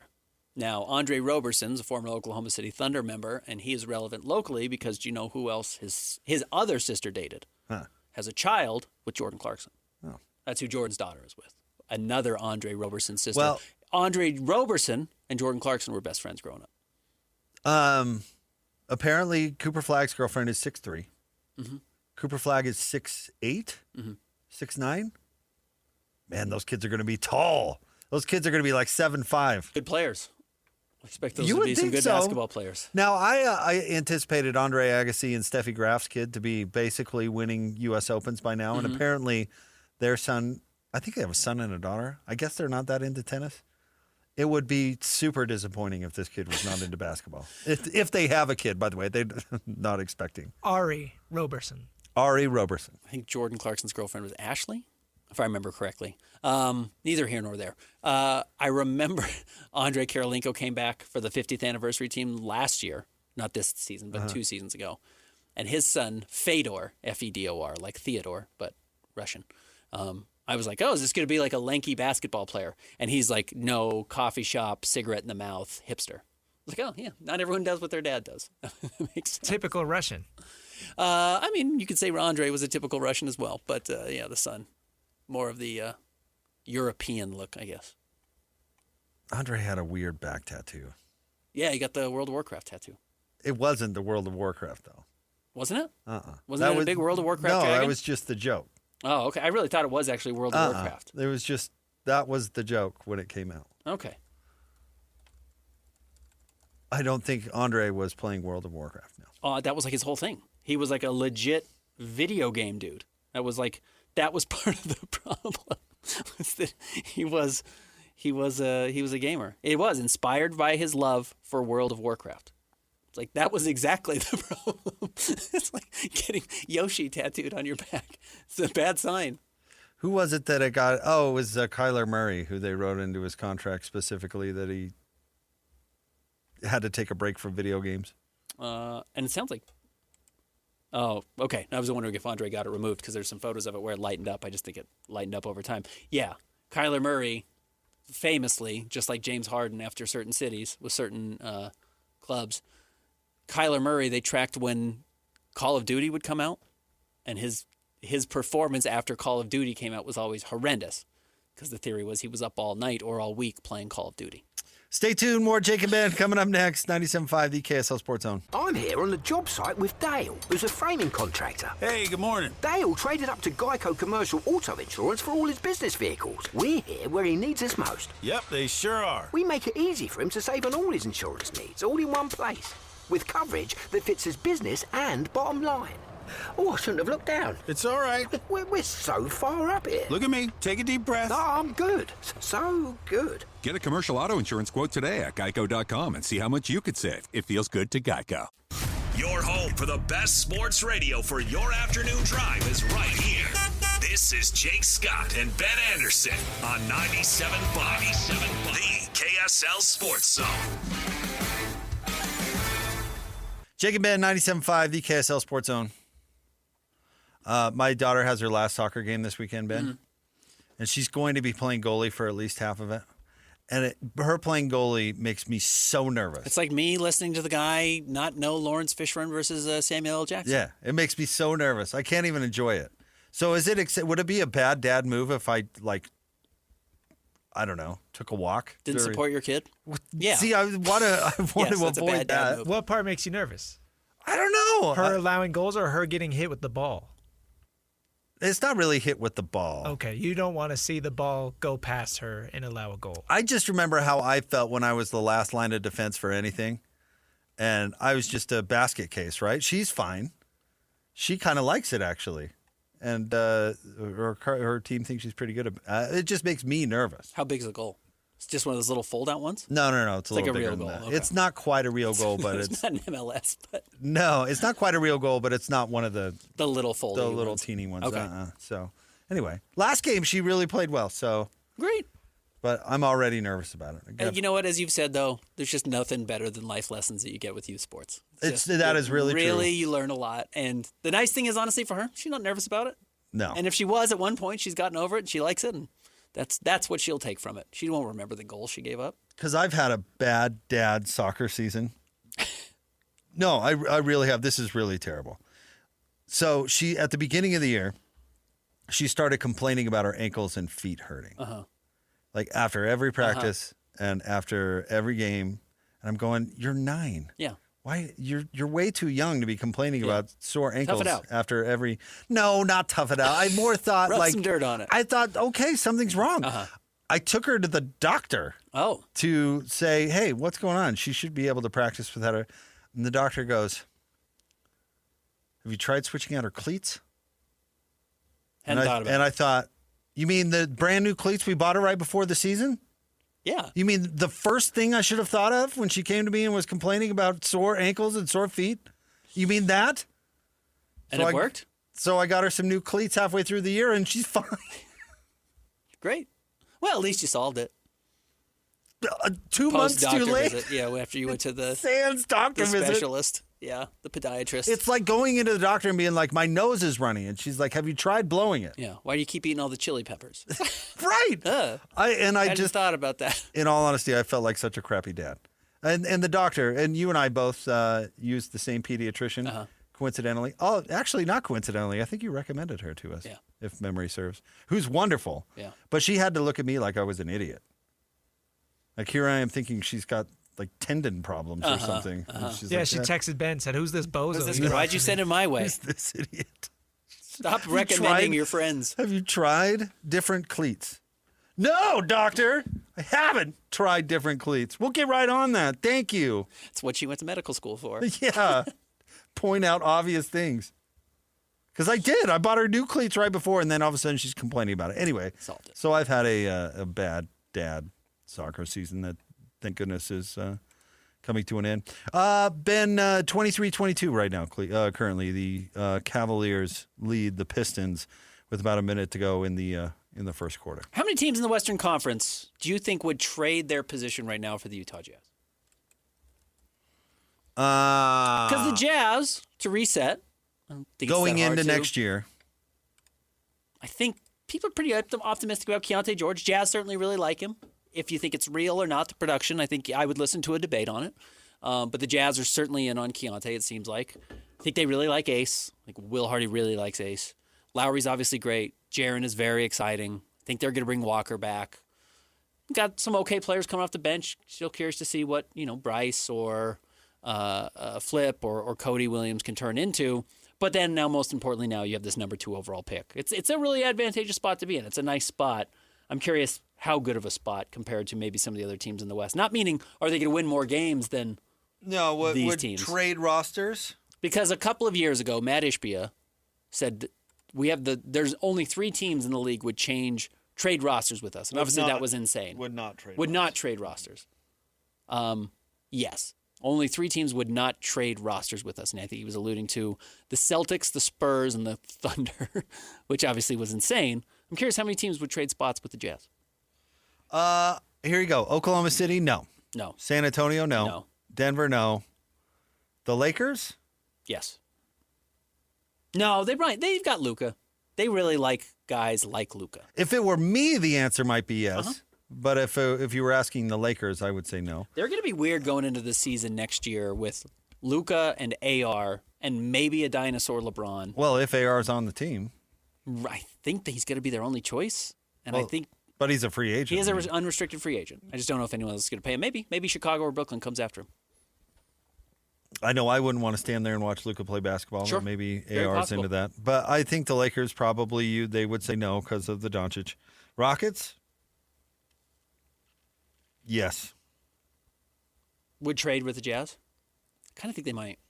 This whole KD thing is really awkward. Yeah, again, love Şengün, not the perfect player. Amen Thompson's pretty interesting. They don't have a point guard, and the point guard they do have is an injured geezer. Yeah, he's old and he's coming off of a devastating knee injury. T-Wolves? No. No? Portland, yes. I think Portland, yes. Phoenix? Yes. Clippers? Yes. Golden State? There's a chance Golden State could get Giannis and would say no. We're talking about presently constituted. Dinosaur Golden State would probably say no, but they should absolutely say yes. I would throw a yes on there. I think their future is bleak. They were only 37 and 45 this year. Yeah. And Jimmy Butler coming back isn't going to do anything for you. I totally agree. And then the rest, like the Pelicans, yes. Dallas, no. maybe is interesting. Yeah, Memphis, yes. has Sacramento, Cooper. yes. Dallas has Cooper and nothing else. It's really weird. Like Kyrie's going to come back, and you're probably got to trade him for something. Yeah, but Cooper's potential is better than anything the Jazz have. Anything the Jazz have, yeah. But I do think you hope that number 2 player, that number 2 pick that you get by the end of his rookie season, looks like he's on par with Cooper Fleck. I mean, I think that's kind of how people are. I mean, obviously, it's how you're optimistic about the draft. But I don't really know what's real with Cooper either. Yeah. Because people are pointing to those 50-point games, or game, right? And I'm not counting that. Yeah, it was the end of the season. He was trying to steal a Rookie of the Year award, and he did. And on a terrible team that wasn't trying to win. So it's not like all but 2 teams in the West would trade spots with the Jazz, despite the fact that I think the Jazz should be extraordinarily optimistic about where they are. A lot of teams would kill to have the positioning that the Jazz have right now, but I don't think it's half of the West would give up on what they have. I mean, I enjoy the exercise, but Denver wouldn't do it because they have Jokic, and the Jazz don't have a player that's in that stratosphere. No. Not yet. But they might trade the rest of their roster. The rest of Denver's team is garbage. Yeah, if you were to take the exercise here could be if you took the top player out of the conversation, including the Jazz's top player, whether you think that's Jaren or Lowry, and then reran this process, how many teams, the number would go up. I wouldn't. So Denver would be a no, but I wouldn't be shocked if the Jazz had a better record than Denver next year. Yeah, it's possible. Absolutely, it's possible. Yeah. The Lakers might be a no. I would bet the Jazz have a better record than the Lakers. Now, again, who knows who's going to be on the Lakers team, but... Yeah, certainly possible. So in Minnesota, they have Anthony Edwards, and that's better than anybody the Jazz have. Mm-hmm. But I wouldn't be surprised if the Jazz had a better record than the T-Wolves next year. This could be setting up, I guess, the conversation that we run into with the Jazz for the next few years, and I will be curious. It's why I do think this number 2 overall pick obviously has a lot of value to the Jazz and is potentially very important. Because if we find ourselves in 2 or 3 years, A, employed, and B, talking about the problem with the Jazz, it might be, they don't have a Jokic, or but they don't have an Anthony Edwards, or but they don't have a Wemby, or but they don't have a Shea, or but they don't have a Cooper Flag. There's a lot of teams that do have that player who might be better than the Jazz's best player, and I guess that could hold you back. And there's also a debate that you look at the Indiana Pacers, they didn't have a top 10 player on their roster last year, and they made the finals. That may not be what's winning you championships anymore. Having the best guy may not be the most important thing. It may be a roster thing. It may be a depth thing that is helping. Did I miss this breaking news? Steve Kerr officially coming back? Yeah, it was yesterday. Was that was it yesterday? Yeah, I think it was yesterday. It's the top story on ESPN, and they just said it was breaking like 45 minutes ago. No, that came out at least a day ago. Yeah, 2 years. That's a mistake for Steve Kerr. I like the headline at ESPN. This is from their article yesterday. It says, Steve Kerr had nothing left to prove, but at a crossroads in his career, facing down the pains of his past convinced him he had everything left to play for. God, our writer's just terrible. First of all, I think that's AI, honestly, the way that reads. But listen to that. Like Listen to that flowery language. But Are also, you kidding me? The reason Steve Kerr came back is because he's making $10 million a year. Least, yeah, I was going to say $30 million is the reason he's coming back. Yeah. They're giving him 2 years and $14 million. Or whatever it is. That's the reason he's coming back, is because he makes a lot of money. Yeah, he has 11 championship rings or whatever it is, 10 across his career with the Bulls, the Spurs, and now the Warriors. Now he's building out a fifth wing on his fourth house. Why does the sports media project so much? I mean, all this gross, flowery stuff about proving this and that is just Steve Kerr had nothing left to prove. But at a crossroads in his career, facing down the pains of his past convinced him he had everything left to play for. What? No. Steve Kerr wanted to make sweet. Steve Kerr wanted to make $30 million more off of Steph Curry and his reputation. He's got a great gig. They don't have to win. Someone gave him a $30 million extension after winning 37 games last year. He's reached the mountaintop, and I don't mean the mountaintop of having won a title. I mean, he's writing his own checks. That's where you try to get as a coach. That's where you try to get anywhere in life. That's why he's coming back. And he didn't even have to be a consultant for a team first. He loves living in the Bay and watching Steph Curry play the way everyone likes watching Steph Curry play, but now he does it without the expectation of having to win. He gets to experience the twilight. He's coaching the way Kobe finished his career, the way Dirk Nowitzki finished his career. You get to do whatever you want. We're just happy to have you around. I thought for sure Kerr wouldn't be back because that would be their like excuse for doing something to get better. You know what I mean? Like the Warriors could only do so much because they're capped out and they're paying Draymond Green too much and all this stuff. And so I thought they'd swap out the coach to at least say like, hey, we did something. This does make me wonder if Draymond's more likely to move. Because Draymond's been kind of harping on him. Well, he just said that Steve Kerr's limited his career. Held or something. him back. Held him back. Okay. First ballot Hall of Famer, maybe. He shouldn't even be a first ballot Hall of Famer. But he will be. So, yeah, we'll see. We'll see. I'm honestly curious if he's in the back. same way Craig Hodges is a first team Hall of Famer. He's got the titles. He's got some titles. Yeah, Robert Horry never made it. Got a lot of titles. Made bigger shots than Draymond. Yeah, not as good a player, but I don't know. For a long time. He was a good player. If you were to swap out Draymond Green for Robert Horry, how much different would it be? Well, they play different positions. That's the hard part. But probably not a lot different because Steph Curry and Klay Thompson were pretty darn good. We're pretty good. Stay tuned. We'll have more Jake and Ben coming up next. 97.5, the KSL Sports Zone. If the world were like a Sleep Number mattress, everything would adapt for your comfort. Because as your life changes and your body changes, Sleep Number mattresses adapt and shift to give you personalized comfort night after night. And now everything's on sale during our Memorial Day event. Save up to $1,200 on mattresses for a limited time. To experience a whole new world of comfort, visit a Sleep Number store or go to sleepnumber.com. Sleep Number, to a good life sleep. If the world were like a Sleep Number mattress, everything would adapt for your comfort. Because as your life changes and your body changes, Sleep Number mattresses adapt and shift to give you personalized comfort night after night. And now everything's on sale during our Memorial Day event. Save up to $1,200 on mattresses for a limited time. To experience a whole new world of comfort, visit a Sleep Number store or go to sleepnumber.com. Sleep Number, to a good life sleep. Not only do these guys give you the best jazz coverage in the market, they've got you covered with the Mammoth, the Cougars, the Utes, and the Aggies. This is Jake Scott and Ben Anderson on 97.5, the KSL Sports Zone. Two amigos on the airways, talking sports.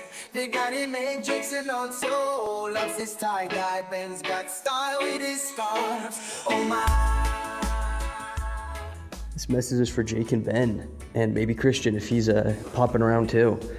As a podcast absorber from the future, I usually enjoy listening to the show in the evening at the gym, but with the new format and the new hour time slot, I've had to change my routine. Now I listen to it in the morning on my way to work, and while I'm in the office. it's been quite an adjustment, but my favorite part is getting to listen to your guys' analysis and predictions and takes after the events of such analysis has happened. The NBA Finals is way more enjoyable when you get to listen to people predict the game after the game. So keep up the good work. You guys are shooting maybe 50-50, so there's some room for improvement, which I have no doubt you'll completely ignore. But thank you and keep up. This message is for Jake and Ben. This is Zach from Ohio, and this time I'm actually listening live. So, Jake, hot tip from the pros. If you want to learn how to sing or have better pitch, a trick you can do is you plug one ear. Now, you can either do that with your finger or just like get an earplug into it, but that makes it so you can hear yourself better, but also hear the music, and it makes it easier for you to match the tones. If you can do that and get past it, you'll be singing in no time. Yes, thank you, Zachary. And I usually a friend from the future, Zachary, listening live. So shout out. Is that why people do that? Sometimes you'll see someone put a finger in their mouth. Like I see Mariah Carey doing it. I'm like, oh, is she trying to find it? That makes they've got total the sense. earpiece They in also have the usually, earpiece in. And they might be just trying to plug that in. But maybe once the earpiece is out, they do it so they can hear both. Zach. Shout out to Zachary. Dr. Actor, Zach. right? Dr. Zach. No, Ebb is the actor. Ebb from is Ogden. the actor, yes. Where Ebb? We were at Beehive Meals yesterday, bro. Where are you? Where were you, pal? And then Jared, thank you for still listening. Sorry we had to alter your routine. And yes, I bet it is hilarious to hear how wrong we are. I do after it takes place. That's really funny. I'm amazed that people listen on the podcast for that reason. Because the reason we do this show daily is because we're talking about what's happening that day. Usually. It's not all evergreen content. Certainly some of it is.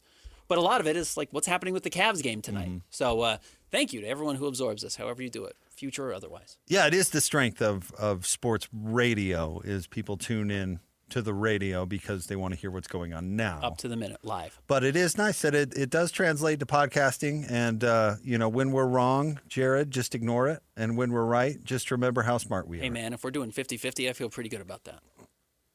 I don't do most things in my life half right. Okay. So if my predictions on this radio are half right, I feel great about myself. See, I don't. I can't tie both of my shoes correctly, and each time I But sit see, down. in my brain, I'm like a 99-1 right to wrong. You think that? And hearing it's like hearing yourself sing well. Hear 50-50 is a little bit not what of anyone else hears. That's a little bit of a blow. Okay. That's what our guy Russ said. Jake thinks he's always right. I know. No, he said Jake I'm the thinks smartest he's the guy in the room. And that is true. But I can't do anything about it. Russ sent a company-wide email to us. To everyone. To everyone. At KSL. Complaining about Jake me. guy thinks he knows everything. And he's always yelling and calling everybody a bozo. Added him on Twitter. Not sent it, put him on blast for the whole company. That was amazing. What a day. Old Rusty. Pistons up 38-27 on the Cleveland Cavaliers. Awesome. 27 points, 15 minutes into the game. Not great for Cleveland. That's an issue. Stay tuned. More Jake and Ben coming up next. 97.5, the KSL Sports Zone.